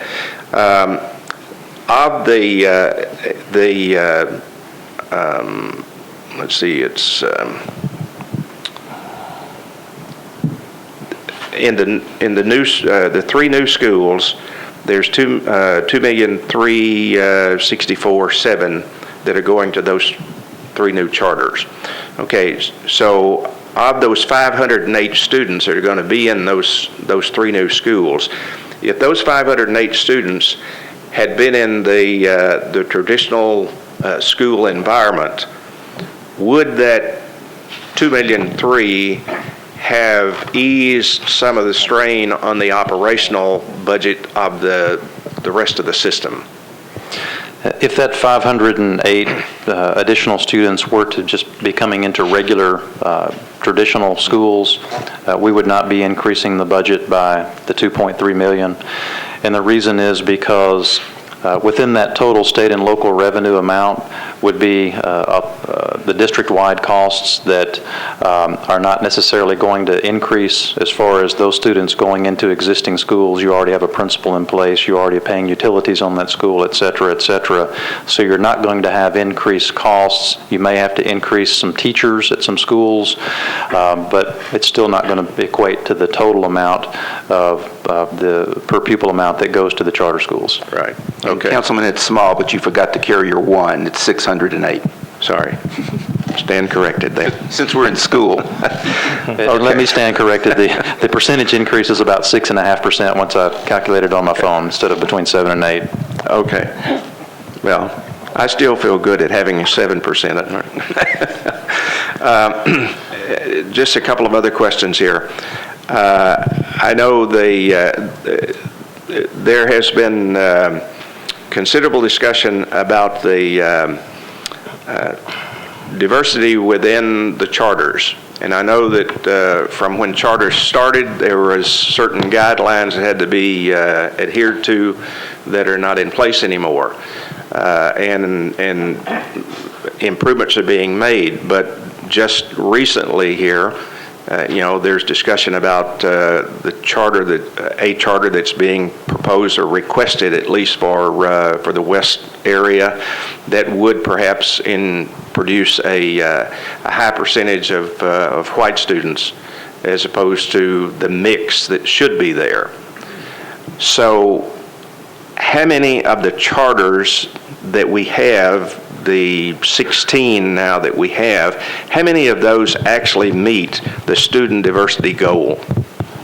I cannot answer that.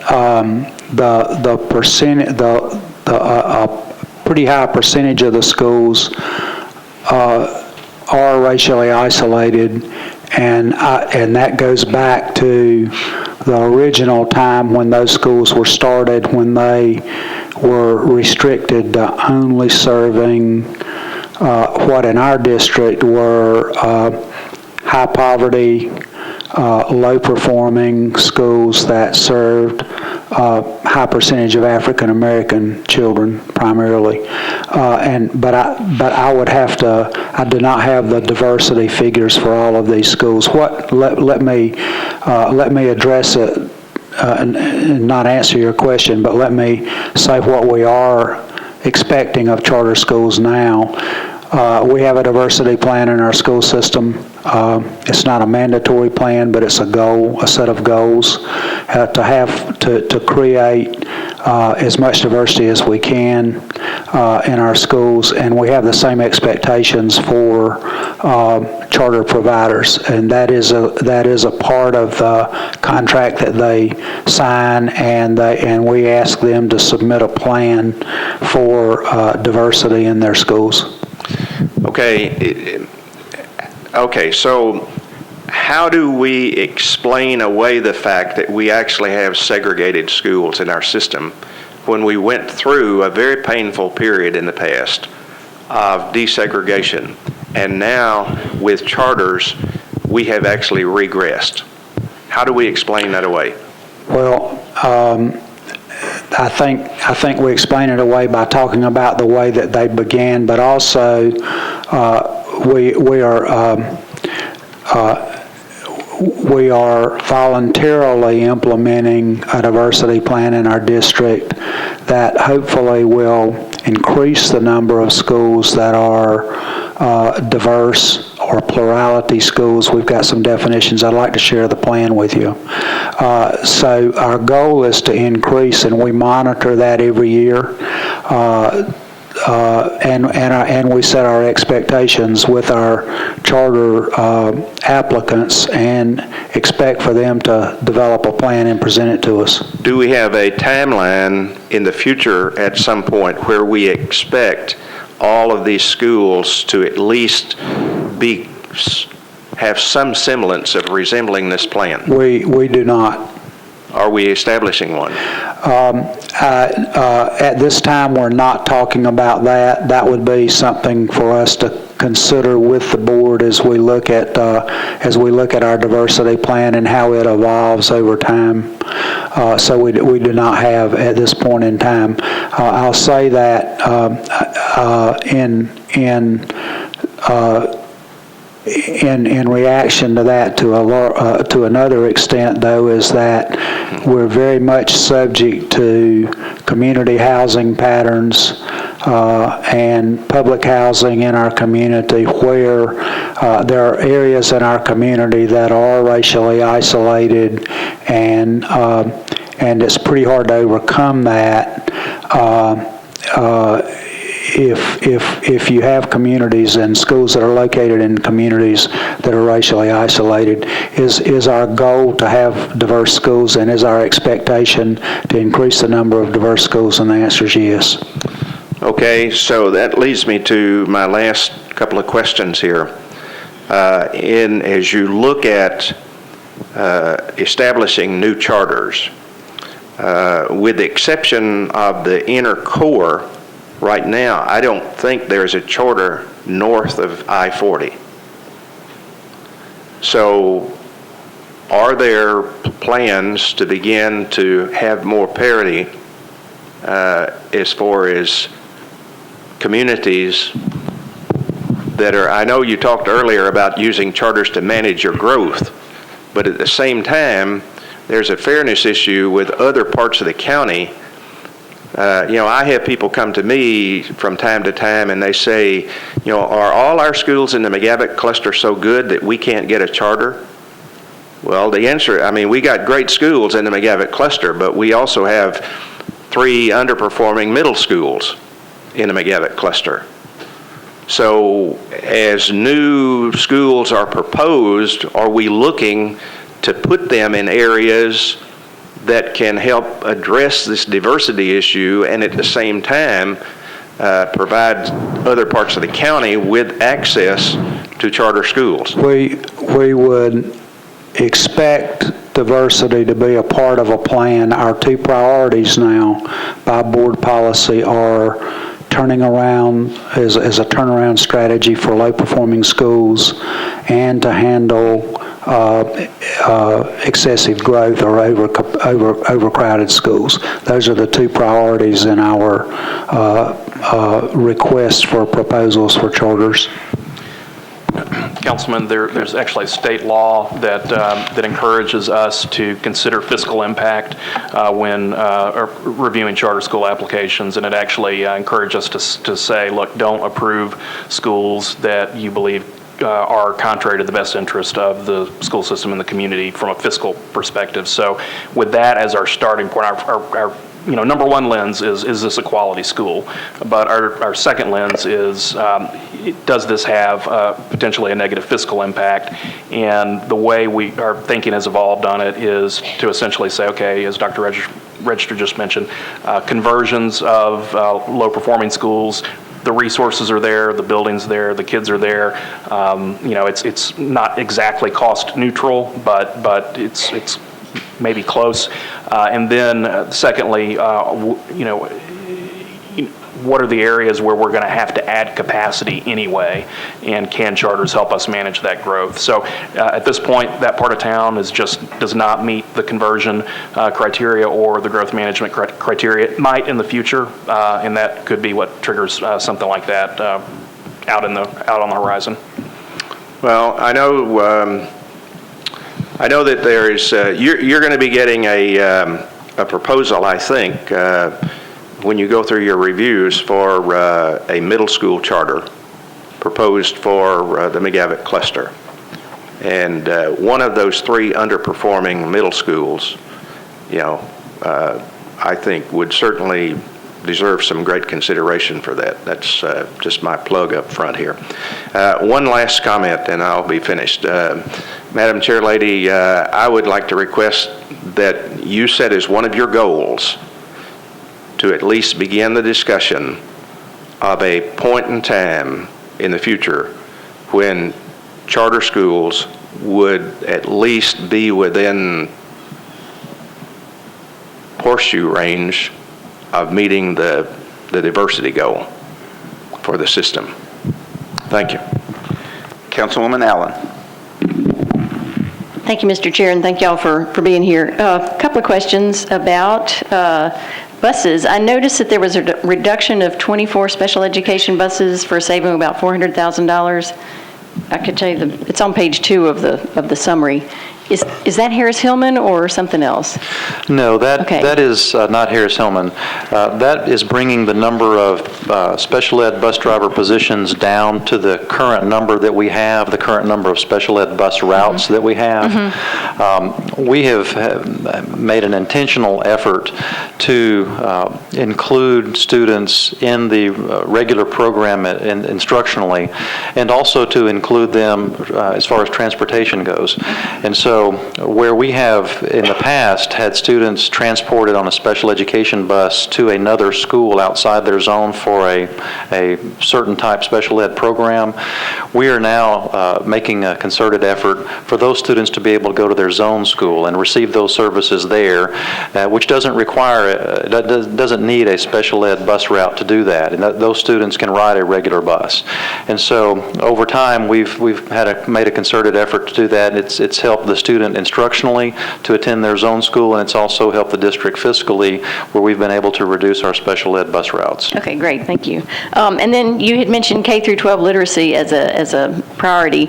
And does that mean that there are special reading specialists? I mean, I noticed 664 special ed teachers. Is that what that is, or is that a different initiative? I think that might be a different initiative, but we are adding reading specialists. Chris, where are those positions added? Will you speak to that? Well, if you look on the 4-page document, The Teach for America one? it starts with Teach for America. Okay. If you go to the 3rd page under literacy program, there is a new account, a separate account number 2232.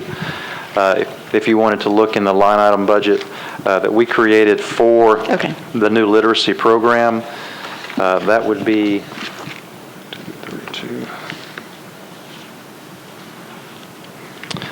on page 18. Okay, I will look. And you can see the positions. It's basically a director for the program, as well as some 120-day interventionists.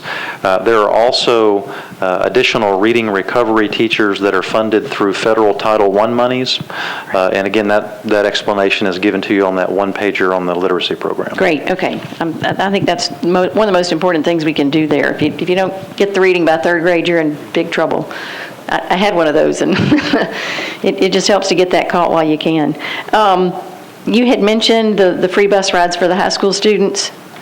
Again, the $700,000 last year was money that was physically spent on passes, and this year it's just sent from one department to another. So essentially, is it just perhaps more kids will be riding the bus because you're not designating it by passes, or what's the change, I guess, is my question. Well, the change is that all high school students enrolled in Metro Public Schools will be able to ride public transportation for free. They were for specific young people going to specific schools, paying that amount per route. So that's not the total amount of expenditure that will be in MTA for the program. That's a part of it. Gotcha, okay. So all the young people that they were last year paying for passes, with the exception of the few middle schoolers that are on that, will all be riding for free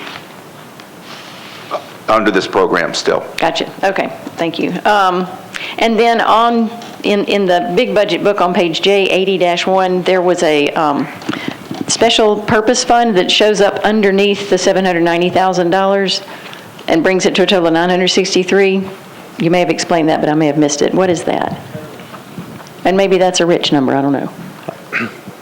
I don't have that in front of me, so... So it's on the Metro schools at a glance. It shows Public Education General Fund, $790,000, and then there's special purpose funds, $173,000 million. It very well may be, it's $790 million. It very well may be the combination of the federal programs and grants budget that's on the next to the last page, as well as the school nutrition program budget, which is a self-supporting enterprise fund. So it's a combination of those two that make up the difference between the 790 and the 963. Very good. Okay, thank you very much, I appreciate it. Oh, I did have one more. In the capital schedules, Hillsborough High School, I think, is sort of in a period of transition and decision-making. Is there any kind of schedule for when some decisions might be made on that? Yes, we're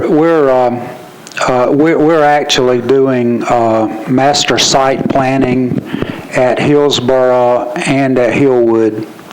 And those site plans are in progress now. There's not a line item in the budget now because in the capital budget now for that. I think those projects are in. I don't know in the long range plan year one or year two or year two, I think. But the work goes on. We think that it's very important to take a very comprehensive look that includes a look at the site itself and the community around Hillsborough High School. You know, everything going on at Green Hills, and I think it's very important that we look at what we can do on that site, how we can develop it, how we can help the community not create greater problems there, whether it's feasible to build a new school or to renovate the existing school. The Hillwood School is also another master site plan that we think is very important. Hillwood was not originally designed as a high school. If you've been in the front door at Hillwood, you know you immediately have to climb stairs to get up, and it's patchwork, but it is valuable property. It's not in the center of the district, so some consideration for that or what we can do on site there at Hillwood for a renovation I think is really important.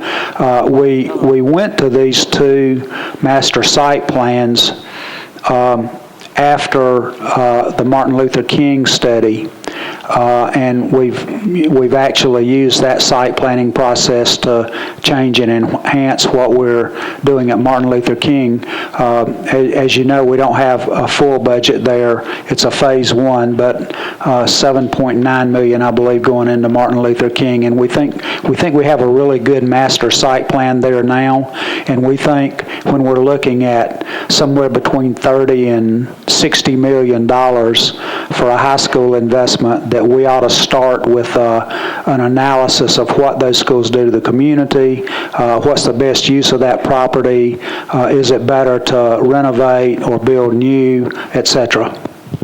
Thank you. And those plans should be coming out, Chris, later this summer? Later this summer, early fall. Yeah. Thank you. Councilman Bedney. Thank you, Chair. When I was the Chair of Education, we had a conversation about how to improve school siting, and I see that you are getting ready to start at least 3 schools. I wanted to know, how did you use the results of those conversations in doing a better school siting, and if you can share whatever policy you created, or whatever arrangements you made with the different departments, planning, public works, etc. If you could share that with us. It doesn't have to be this minute, because I think everybody started from yesterday, but I really would like to, they agree with me? I think it'll be great to see that all that effort went to good use. The other question I had to do with charter schools. I am glad that the school board has decided to agree to let more charter schools in my district. I was a supporter of a Ballard Charter School, and so hopefully there will be one in my area soon. Sorry, Mr. Claiborne, we're competing here. But listening to Councilman Claiborne, he gave me this idea. Who are the charter schools accountable to? Are they accountable to you and through you to us? How do we know? I mean, you're here describing how you're spending your money. How do we know how these charter schools are spending the money that the taxpayers are giving them? Well, that's interestingly enough, a conversation on the school board now. Let me give you a short answer. There is some control from state law, but that charter schools have to comply with state regulations, but the main document is a contract. When they submit a proposal to the Board of Education, it's a big document. It's a complex document about how they plan to operate, what their program looks like, all of that. That's submitted, and then they actually sign a contract with the school system. Dr. Coverstone is the Department of Innovation who coordinates that work. There is a review committee made up of people inside and outside the school system and school leadership that reviews those applications and brings those to the school board, and that'll be coming up pretty quickly. But if I wanted to... I guess the other point I would make is that all charter schools have their own boards. So in terms of day-to-day operation, the intent is for them to not be responsible. We don't hold them responsible for day-to-day operation unless it involves safety of children or something of that nature. They have appointed boards, and that's required by law. Thank you, Dr. Reggie. I apologize for not congratulating you all for the work you're doing. My kids go to public schools, and I'm very happy with the results so far. But maybe this is a question for the chair. Is this something that the council need to look at in the future? How, if we wanted to hear directly from the charter school operators, or if we wanted to give them a chance to come here and talk to us? And I mean, does it from a policy standpoint or from a charter standpoint, does it really go through the school board, or they are? I mean, we are the ones that are signing this check at the end of the month. So I just was wondering, how can we better serve the people of Nashville? I'm more than happy to set a meeting up and ask the charter schools. You did? I'm sorry. That's okay. Apologize. Councilman, I'm more than happy to set up a meeting. I think perhaps during the summer may be a good time because hopefully people have an opportunity to take a little breather, but more than happy to bring them in. One thing I will say with Metro Nashville Public Schools, they probably have one of the best vetting systems there is for bringing charter schools in now, simply because of the way it's evolved. But ultimately, the charter schools answer to the Board of Education. Yes, there's state regulations and others. Yes, we help provide some of the money, as does the state. I think it's a good idea. I think if you want to do that, I will ask a letter be sent out, and we'll invite them in. Let's see if we can find a date, and we'll kind of get their perspective on where they are and go from there. Thank you. Councilman, you raised an excellent point. We talked about this at the school board room as recently as last night with a charter sector that's now approaching $50 million a year of public money. The reality is we actually have very little visibility into these schools in terms of what's happening with their finances. They are required to file monthly financial statements, and they are required to produce financial reviews and audits from firms that they hire, but I think in terms of where the money goes, what they're spending the money on, what types of contracts they're engaging in, we have to review and publish our contracts every month. That's not the case with these schools. So one of the things that I think I'm going to advocate for in the future as budget chair is a mechanism whereby we can have greater fiscal visibility and greater fiscal accountability into what's going on with these schools, whether that means engaging independent auditing expertise, the way Metro government has done to the school system as a whole. I think that's something that we need to consider for charter schools individually or as a group. Thank you. And just for the record, I have no problem with the performance of charter schools. I'm just saying that if the percentages are going to change this way, that I think we should do due diligence and explore this situation. So thank you very much. Councilwoman Gilmore. Thank you, Mr. Chair. I appreciate each one of you being here, Chair Mays, each one of the board members for taking the time out. I also want to give a shout out to my school board representative, Alyssa Kim, who does a rocking job, and also to Hank Clay back there, who works really hard and keeps us abreast of different things. I just had a couple of questions. The first was the laptops for the teachers, for the Teach for America. I was curious as to why that choice was made, since teachers are so young and we would think that they have all this technology. So we'll refer you again to the 4-page handout, the All-Star Training, and that's it's for the All-Star Training. Teachers are not being compensated for taking that professional development program. It's estimated to be, for some teachers, as much as 30 hours. What we have said, and what we think is a really important thing to do, is when we give teachers training, is to put the tools in their hands that they need to use the training when they go back to their schools.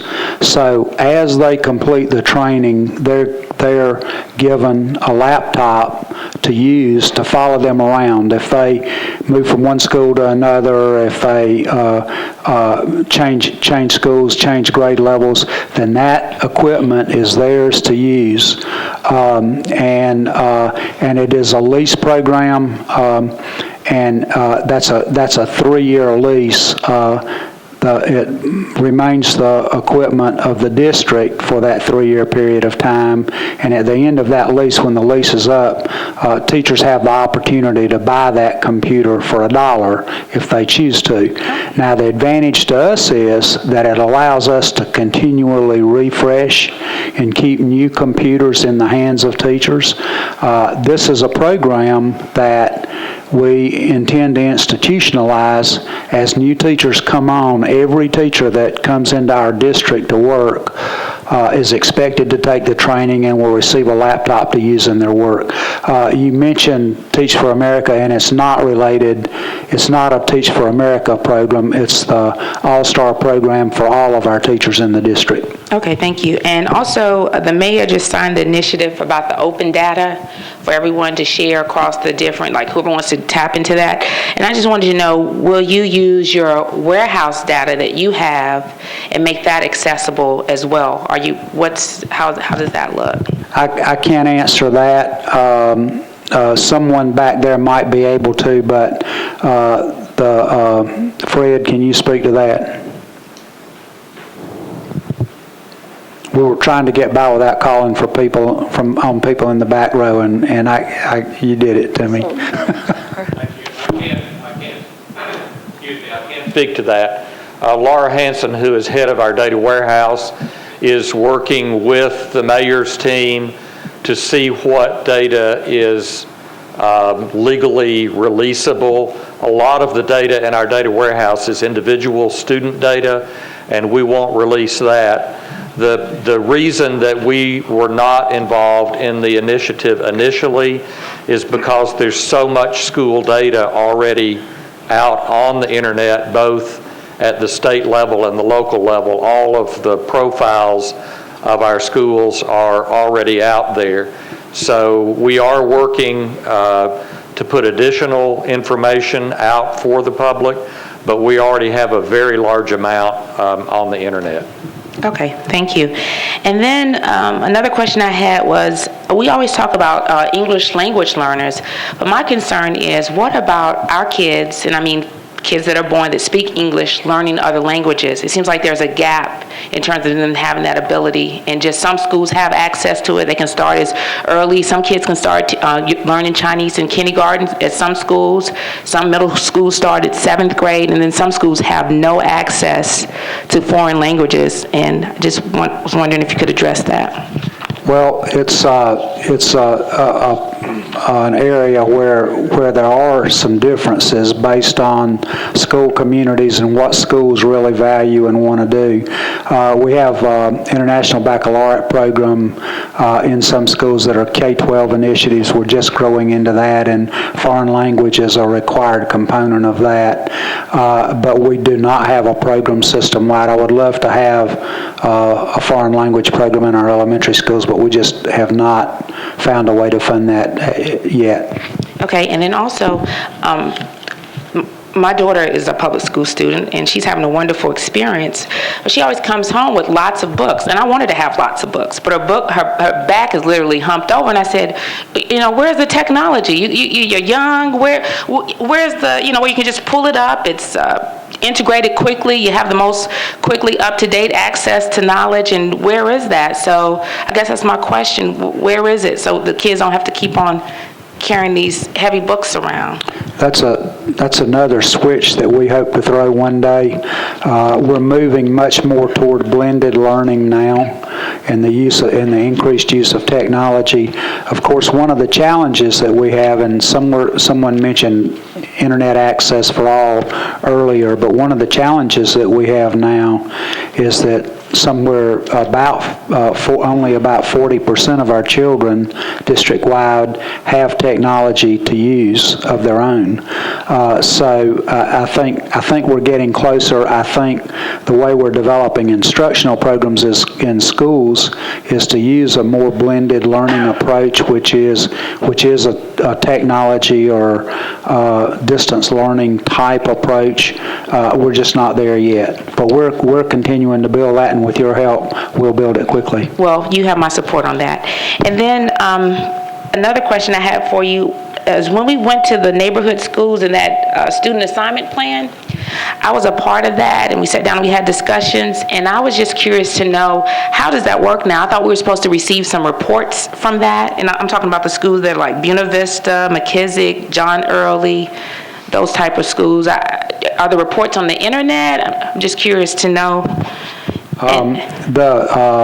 The academic performance framework is the overall report that we have that comes on all schools. That data won't be out for another 2 months or so. We don't expect to get state testing data until mid-July at the earliest, and then the academic performance framework is something that we developed that's more comprehensive in looking at that data, and we'll be glad to provide that to you. Last year's data is available. It's old data now, but I'm sorry. Did you cut me off? Is that a timeline? No. But we'll be glad to share that data with you as time goes on. And how do you measure it too? Because a lot of these schools are in innovation zones now. So does it still mean the same thing as it did before, even though they have the extra resources? In terms of accountability, yes, we do a very comprehensive accountability report on all schools in the district. Now, if you're referring to, are the resources going to the schools, is that what you're referring to rather than? Right, specifically, yeah. For these specific schools, there were additional coaches added, right. Additional social workers, and I'm just curious because they've since changed since we added all this. So I'm just curious to how we're measuring that now. Well, we are in terms of the allocations, we do monitor that. Chris does that. It's a separate line item in the budget. We are beginning to get requests from principals, though. We're moving more toward greater flexibility in individual schools, and these principals and other principals are asking for greater flexibility in the use of these funds. So it's something that we'll deal with as we go forward. Okay, so is there a way to measure the outcomes too, though? I guess that's what I'm trying to get at, the outcomes. Through the academic performance framework. Okay, and then I have one last question, and it was sent to me by a constituent, and that was they had a concern about, and I haven't been following it, but they did send an email, so I do want to bring it forward. They were concerned about it's my understanding from reading the email that, what is the school? Carter Lawrence is transitioning. Once again, it's like a new assignment plan. And so there's some people that are in the Edge Hill community, from my understanding, that are in the 4D section.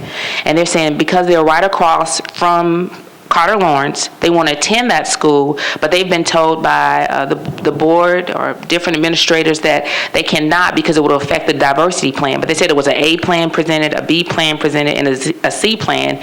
And in those different plans, that the diversity didn't seem to have too much of a difference. So that particular area is the Aiken school zone. That's right. And it hasn't changed. It's still in the Aiken zone in both of the options that have been presented. However, it's not correct to say that children in that area cannot attend Carter Lawrence. They do. Carter Lawrence has no school zone in the proposals. It is a dedicated magnet school. Okay. And so anyone can apply to go to Carter Lawrence.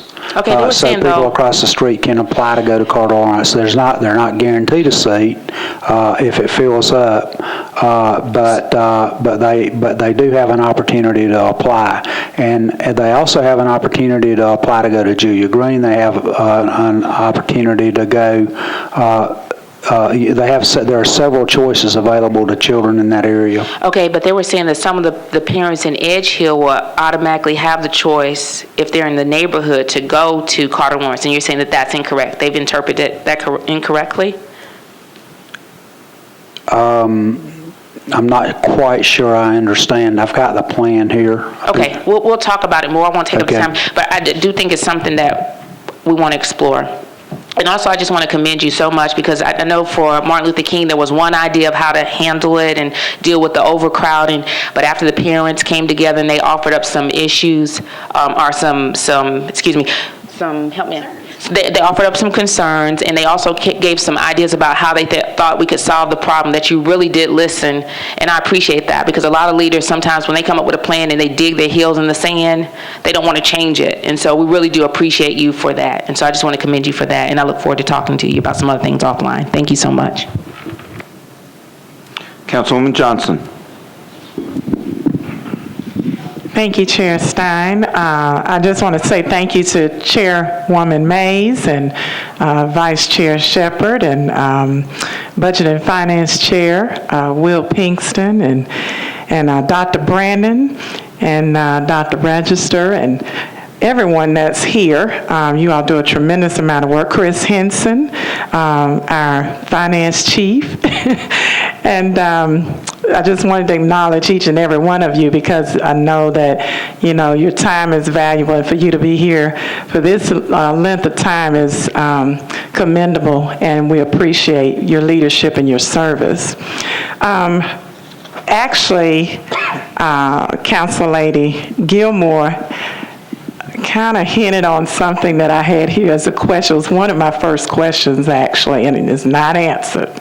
And that is, when we did the student assignment plan, this was near and dear when that was passed, and that was, the news of Carter Lawrence being made a countywide magnet is concerning to me, because my question was, will there be a change whereby students who gained access to this school that live across from the school, will they continue to have preference or the option to attend? This was a closed door before we voted on the rezoning plan. And it was a big issue in the court case. And so it was one of the issues. And will this door remain open to those students? Because that was very, very important. Yes. Thank you. Okay. The other question is IB, is that still going well at Antioch High School? Because in looking at the budget on page, I believe it was 20, you had for the advanced academics. I don't remember what page I was looking at, because I had something here holding that. I think there was a reduction under that category, and I didn't know if it applied just to AVID. That's correct. Okay, so it does not apply to IB? No, it does not. So is that still on track? Is that doing well? Yes. Okay. See, I just love your leadership. Okay. The other thing, Mr. Henson, in regards to the BEP report that you get as sitting as a sitting member of that committee, can that information be given to or is that information being given to the school board currently in the form of a memo? Are you referring to the BEP Review Committee recommendations report? Right, to keep us apprised as to, where they are, like status updates.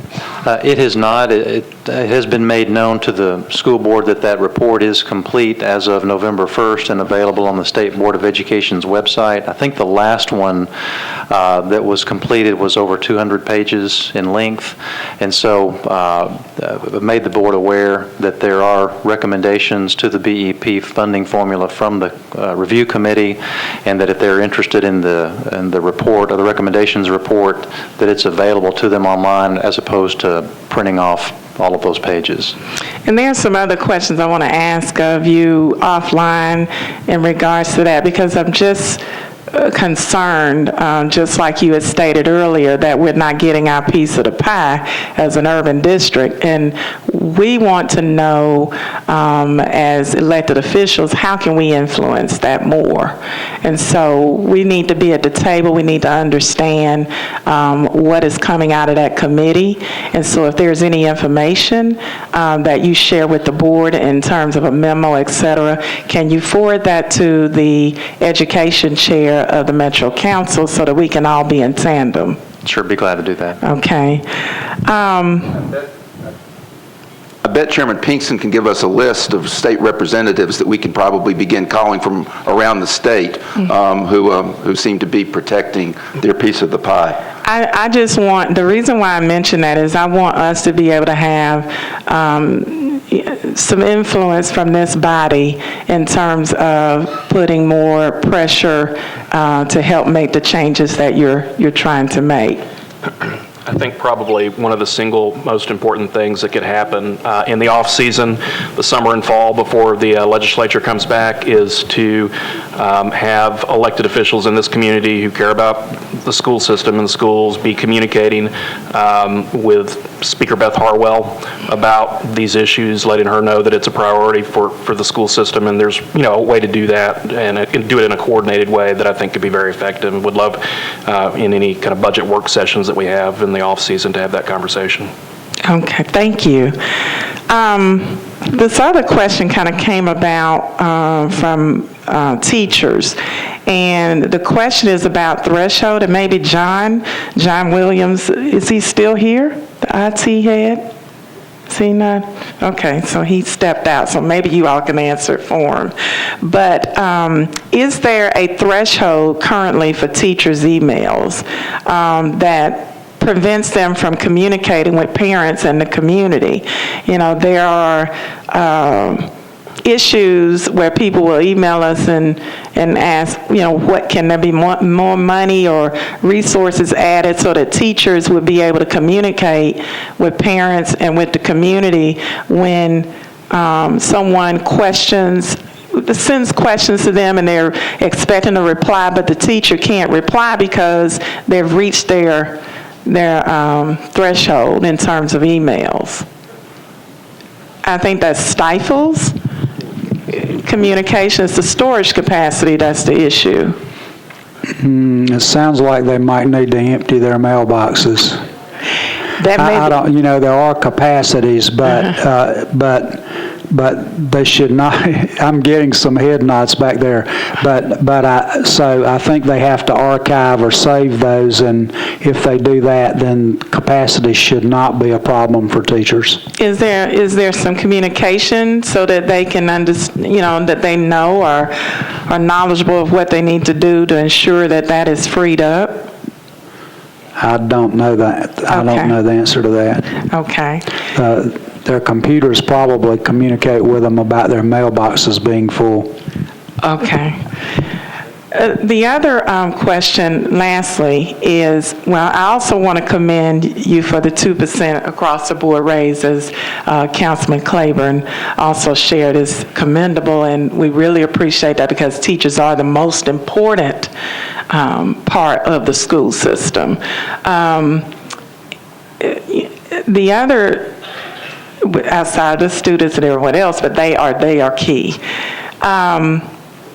In terms of the pre-K centers, is there a vision or some type of plan? I looked at the document that you gave out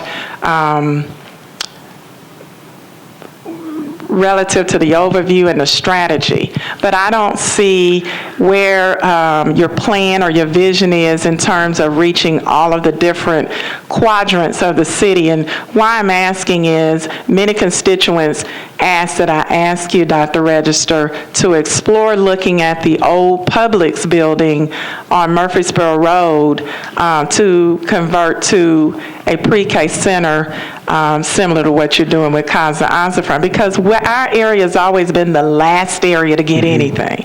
Please don't let us be last. We've got a map that's pretty interesting at the office that's color-coded with areas of the county that are in the degree of service or the areas that are most underserved.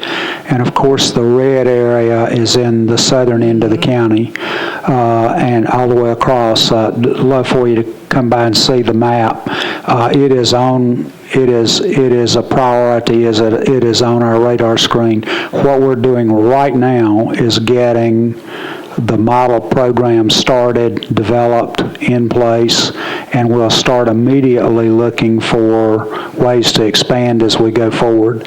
And according to our needs analysis, which is shows the area where most children are not served, we need to go to the southern end as quickly as we can. And I'm sorry to beat a dead horse about that, but I'm going to be short and brief.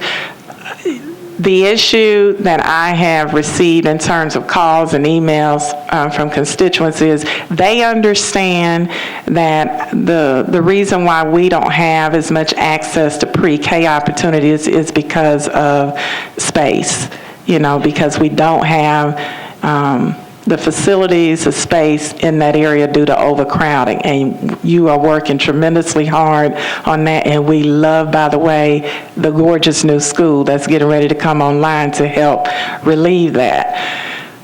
The issue is that the access, having access to what everyone else is receiving. We don't want to see the money all spent up and dried up, and then we don't end up getting anything in the long run. So what I was asked to ask was, is there a plan? Where are we on that plan? And to make sure that we're not last. So the plan is to look to the southern end of the county and to look at traditional, but probably more importantly in the short term, non-traditional locations, Hickory Hollow, library facilities, as you mentioned, Publix, different places like that where we might start centers. We certainly have that in our sites. Casa Azafran is our first non-traditional site. We're limited in space there.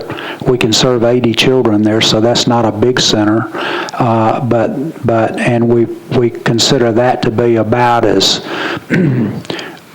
small as we can get and efficiently operate, but we're certainly open to looking, and we'll be looking during the course of this school year to make a recommendation to you next year for expansion. Well, the reason why that location was asked to be explored was because it's on a main corridor, and two, is surrounded by the most populated, free and reduced, highly populated schools like Una and Lakeview and others. And so that would be a central location that's easily accessible to people's homes where they don't have to drive as far in terms of like Hickory Hollow. Okay, thank you. I appreciate again, everyone, your leadership. Thank you, Dr. Register, for the tremendous amount of work you do. The academies are working very, very well, so I want to give kudos to Jay and his team and everyone in MNPS for all of the incredible work you're doing with our children. Thank you. Councilwoman Dow.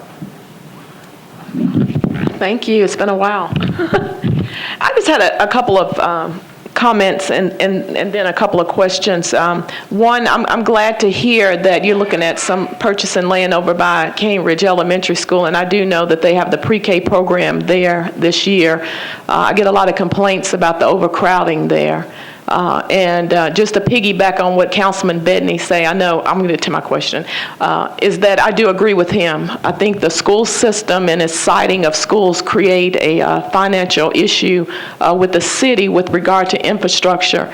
And I think as we go forward, we're going to have to figure out a way to work together so that we can exercise economies of scale when it comes to siting schools.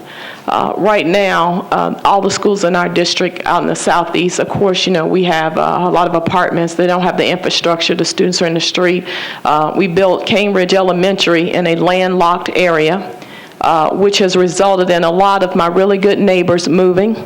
And I'm seeing a significant number of the students who live in that neighborhood not send their children to the school because of the decision to add pre-K there and the overcrowding. So I want us to do that smarter as we go forward about where we site schools and making sure the infrastructure in place.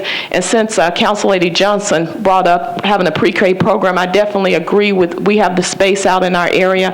And I also would like to put up that the old Southeast Branch Library is available. There's infrastructure already around it, and the land next door to it will make an excellent playground and is cheap. And I have real estate license, so I watched that. So that space will come up available in August when we open up our new library, or September. So I would like to put that out there. There's sidewalks there, and right around that Southeast Branch Library, you have one apartment complex across the street with 1,200 units, which 1/3 are children. Across the street, Cambridge, which is about the same density. So we have the space there and the population to accommodate that, and they can walk over there. The next thing I want to talk about is quickly is the bus routes and the audit. I get a lot of complaints about the bus routes and transit. I don't know if we're having issues with keeping transit employees or having enough. I know some of the students get home very late at night. Sometimes the bus has to go out and come back to the school and pick students up. And I've mentioned this in the past, how we thought about looking at outsourcing transit, and that way we have a fully trained staff under a transit company and so forth on that. We are not considering that at this time, outsourcing transportation. We have developed some economies that we think are real in our budget, and we are dealing with drivers, and I'll ask Fred to confirm or correct me on this, but one of the problems, Council Lady, in the past has been that there's been a real roadblock in getting state licensing for bus drivers, and we do that. We do a lot of that. We can do a lot of that ourselves now. We've learned how to expedite that process in the training and licensure, and I think our supply of bus drivers has gotten a lot better this year. Fred, if you'd speak to that, I'd appreciate it, because that's the extent of my knowledge. But we do not have a shortage like we had last year at this time. Fred? This question actually follows an earlier question asking about the training budget. And we do have a training budget, and we train our own drivers to get their CDL license, and then train them in our MNPS procedures. We have in the past had issues with getting enough bus drivers. We will start school with enough bus drivers this year, and if the capital budget is approved, we'll have enough buses. We are bringing in a consultant this summer and doing route optimization, which is which hasn't been done in about 10 years. So for 10 years, we've added on bits and pieces to different routes, and it's time that we stop and start over from scratch. So we're doing that this summer. At the beginning of school next year, you'll see a big difference in transportation. Okay, that sounds great. The last question I have is about, as you know, we agreed to conduct an operational and financial audit of the metropolitan school system. And it was my understanding that part of that audit would be available to you now. And I just wanted to hear some feedback about how it's going, what portion is available to you now. I was expecting to see a draft according to our audit committee. We would have something in June to take a look at to help guide us through the budget decisions we're making right now. I'm just wondering, how is that going? What kind of feedback have you received yet? And when do we anticipate finishing up? I think they said July and getting that final report. So if you could speak to that. I'll give it a shot. We haven't received a lot of information from the performance auditors in a while. We haven't received anything as far as a draft report at this point. I think a lot of the communication has been taking place with Mr. Swan in the internal audit office. And so I know for me, for instance, I haven't received a lot of feedback for a couple of months, and so we're anticipating and waiting for whatever comes out in the draft report. In my understanding, I think that's going to occur within the next week and a half or so, and then there's going to be a period where there's a lot of discussion regarding what's in the draft before it becomes public. And I think the last timeline I saw was a final report in August. But again, this is information that really should come from Mr. Swan's office. Council Lady, I'll say it. I actually, on the way over here, got a call from one of the audit interviewers wanting information about a presentation that the three of us gave to the State Board of Education in April about the new charter policy. So that he told me on the phone a few hours ago that they're in the final stages of putting their draft together. Okay, I just wanted to check to see. Well, we were all anticipating having something. I think the agreement was June, and I think we're in June. So I'll definitely follow up with Mr. Swan in his office, but just wanted to see from your perspective how it's going and have they been in and so forth. So that's all my questions. Councilman Dominy. Thank you, Chairman. I just had a couple of follow-ups. I just want to comment on the improvements at Apollo Middle School and the redesign of their library. Got excited about that. That's going to be a great thing for the community. Also, the pre-K center, Ms. Johnson had mentioned about the possibility at the Publix building. There's also a Food Line building right down the road, which happens to be on a BRT light route also, which should be an excellent point for a pre-K center. And I want to follow up also on the email limits. One of the issues that I've seen firsthand with teachers is they're trying to communicate between themselves and with lesson plans and things like that, and they're actually typing a message, and while they're typing the message, while they have plenty of storage capacity emails, they get 2 or 3 PowerPoints or PDFs, and all of a sudden they can't send the message. They have to go in and throw out emails to even be able to send anything, so they can't even communicate amongst themselves when that occurs. And I've seen it happen firsthand from teachers. That seems inappropriate. It's one thing to have a storage capacity, warn them about it, set up some way where they can at least get their messages out that they've started, because I've seen them happen, and when I'm visiting my wife, they'll say, come here, let me show you this. And I'm like, I don't know what to do other than ask for it to be addressed. Yeah. So I can't really, that's the right question, and what I'll do is ask for our staff to look at it. I can't really answer that question, but it's certainly something that we can take a look at. It just seems like a productivity issue for me that ought to be addressed. Right. We're relying more and more on internet and technology to deliver professional development and other things like that, and that means development of PowerPoints and use of a lot of bandwidth. So I think the infrastructure is there. I think it might be in terms of the size of our email system. Chairman Glover. Thank you, Mr. Chair. I want to come back in and talk about the fact that resources as we go forward will continue to dwindle.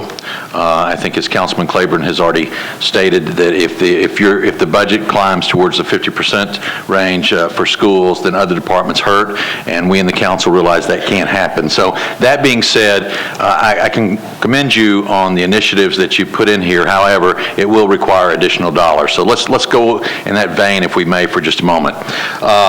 Years ago, when the grant was written for then called SLC, Small Learning Communities, now it's called the Academies, we obviously are seeing productivity coming out of that. We're seeing increased testing for math, for reading. That's a good investment that the people of Nashville have made for the high schools.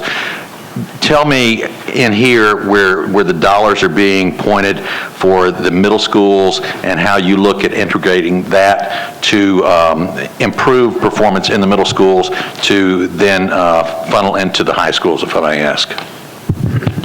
There is a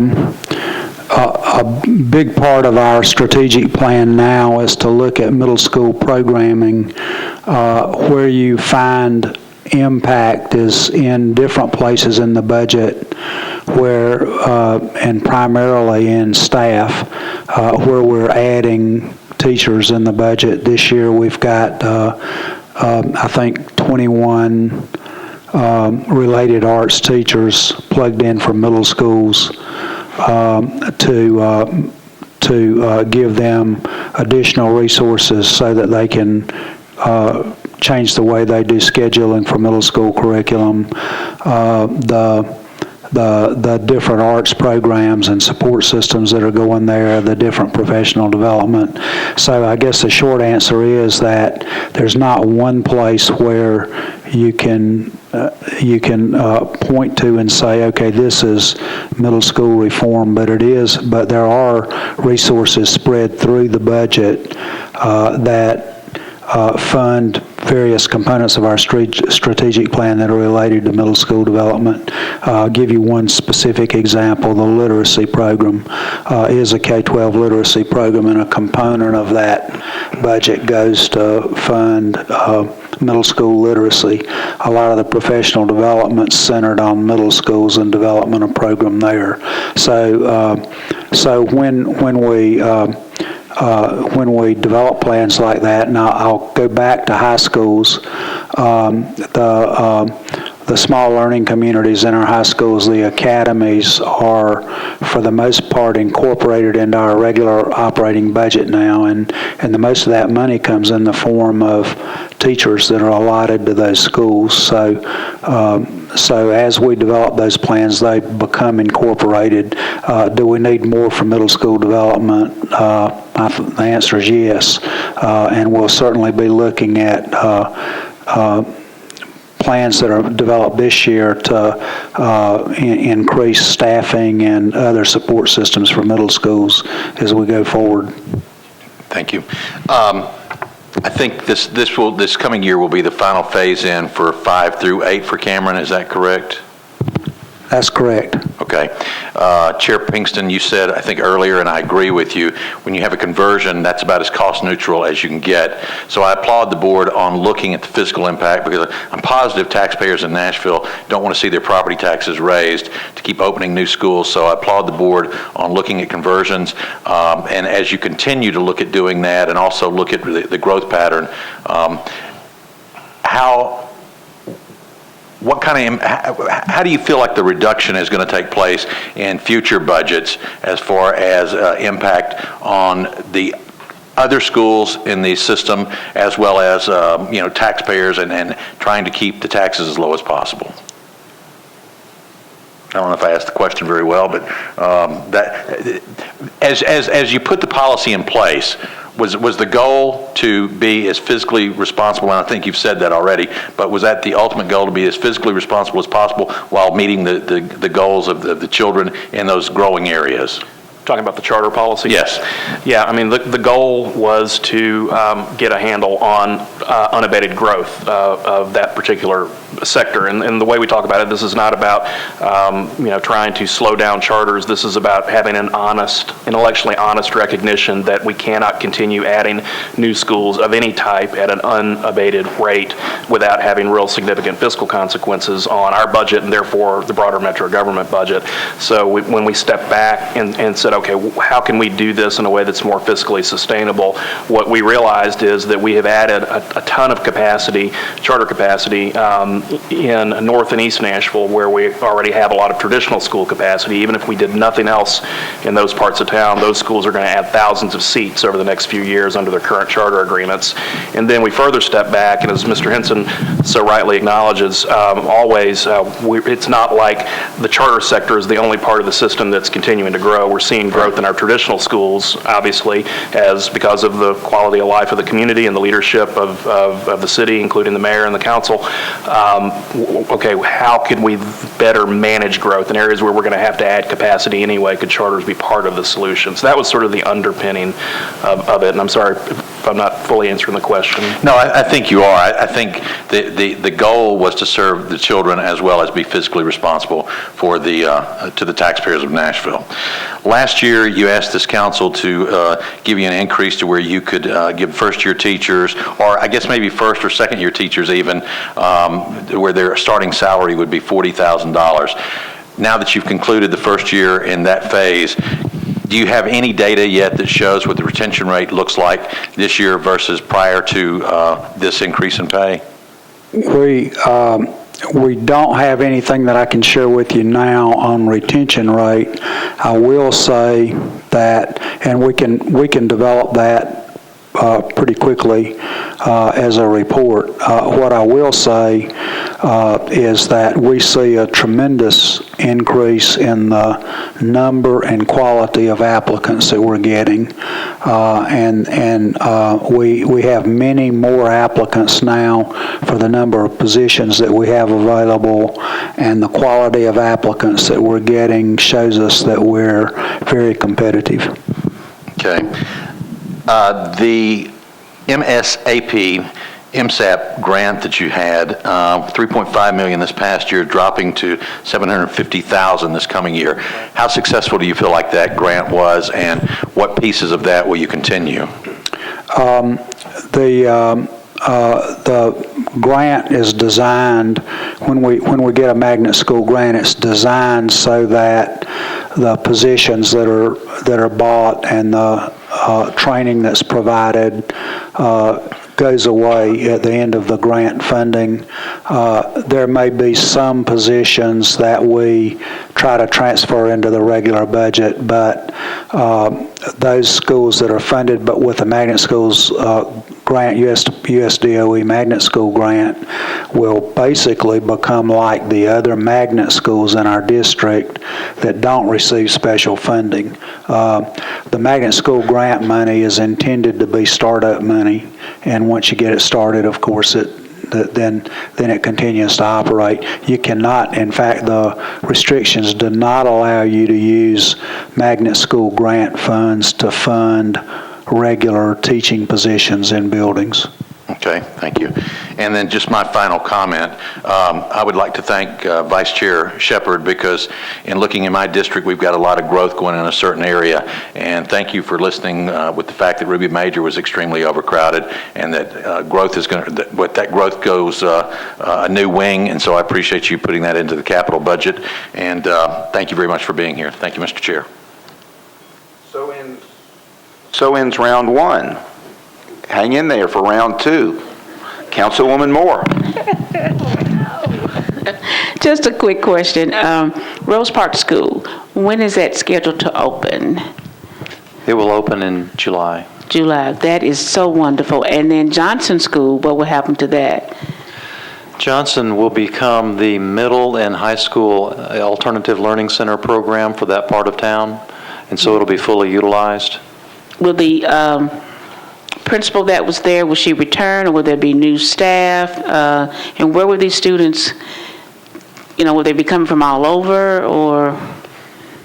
I'm not sure about the personnel and the principal and the staff. The students will be coming from wherever they live in that particular area. We have the 2 Alternative Learning Center sites, one over in West Nashville at the Bass facility, and then the one at the Johnson facility. Of course, all middle school ALC students will go to the Johnson facility because that will be the only middle school site. And then the high school students that attend the Alternative Learning Center on that side of town will go to the Johnson side. So it'll be middle school and high school students? Correct. Oh, isn't that interesting? Oh. Separated by floors. Oh, okay. That's going to be interesting. Sharon Braden is the present administrator, and I'm pretty sure she's transferring over. She's doing a great job with it. I want to put in a plug for that site. The building is a good facility. It's a good solid facility, good size facility, and it's on all the bus lines.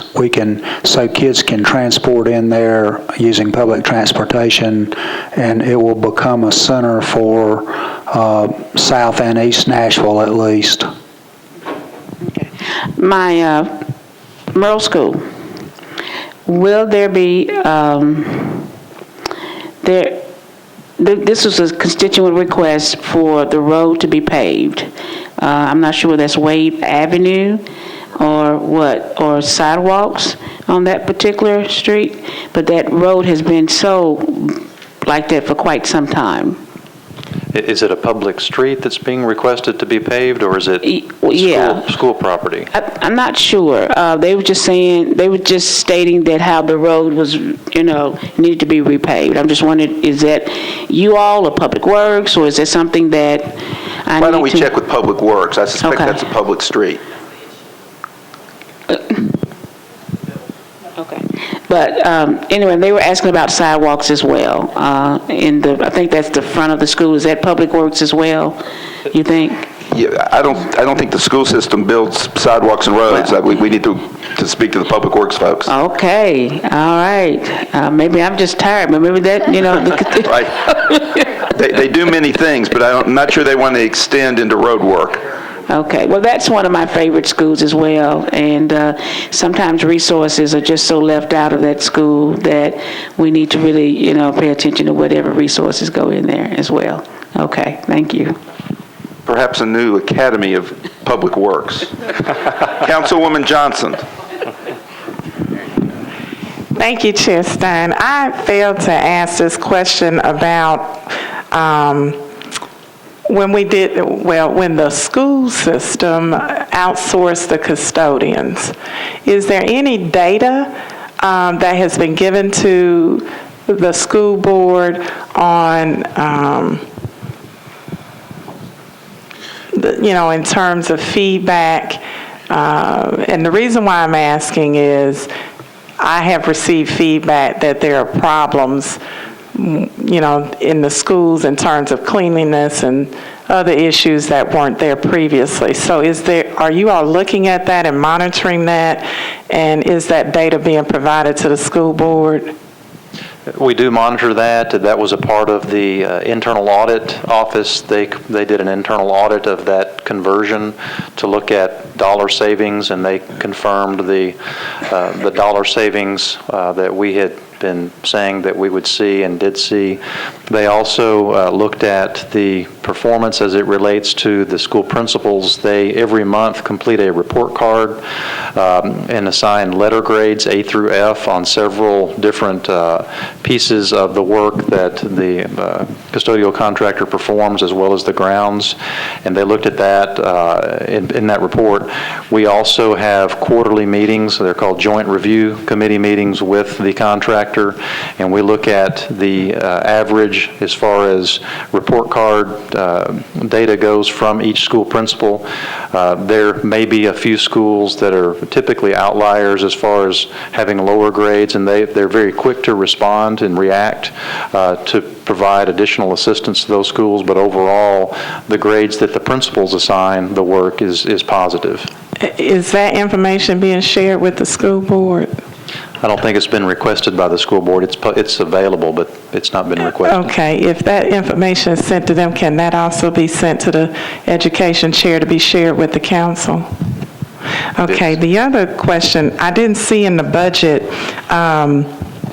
a 2% across the board for support employees. Do they get that as well? Yes, on page 1, under employee compensation, at the top portion of the page, it says support 2.0% salary schedule increase with a cost of $2 million. So that does include support employees? Yes. Great, that's kudos, okay, because I failed to acknowledge all of the hard-working support employees, because not only are teachers important, but our support employees are equally as important as well. I mean, all of those parts together make our schools great. I would like to express to please not look at outsourcing at all of transportation. I said that when I was on the board. I'll say it here on the council. Please do not factor that into anything. I don't care what comes out of the audit. I don't care what any report says to do. We have got a wonderful, outstanding transportation department, Dwayne Farrell, and the new lady that you have heading the transportation. They're doing an outstanding job. Please, our children are safe. We don't have any complaints. I mean, we've got issues that we're dealing with the custodial issue. So I just plead to you, please do not consider that as an option in the budget in the future or now. The last thing, in response to Councilman Bedney, my council colleague Bedney, inquiry regarding the financial oversight of charter schools. I had sent an email back in November of 2013, and I apologize I did not share this with you, Chair Pinkston. But it really needed to be shared with the school board. Attorney John Cooper here with the council office was providing information back to me from Catherine Sinback. Is she still in legal, John? Okay, she provided some information that said that the state charter laws basically provide an all-or-nothing approach to funding charter schools.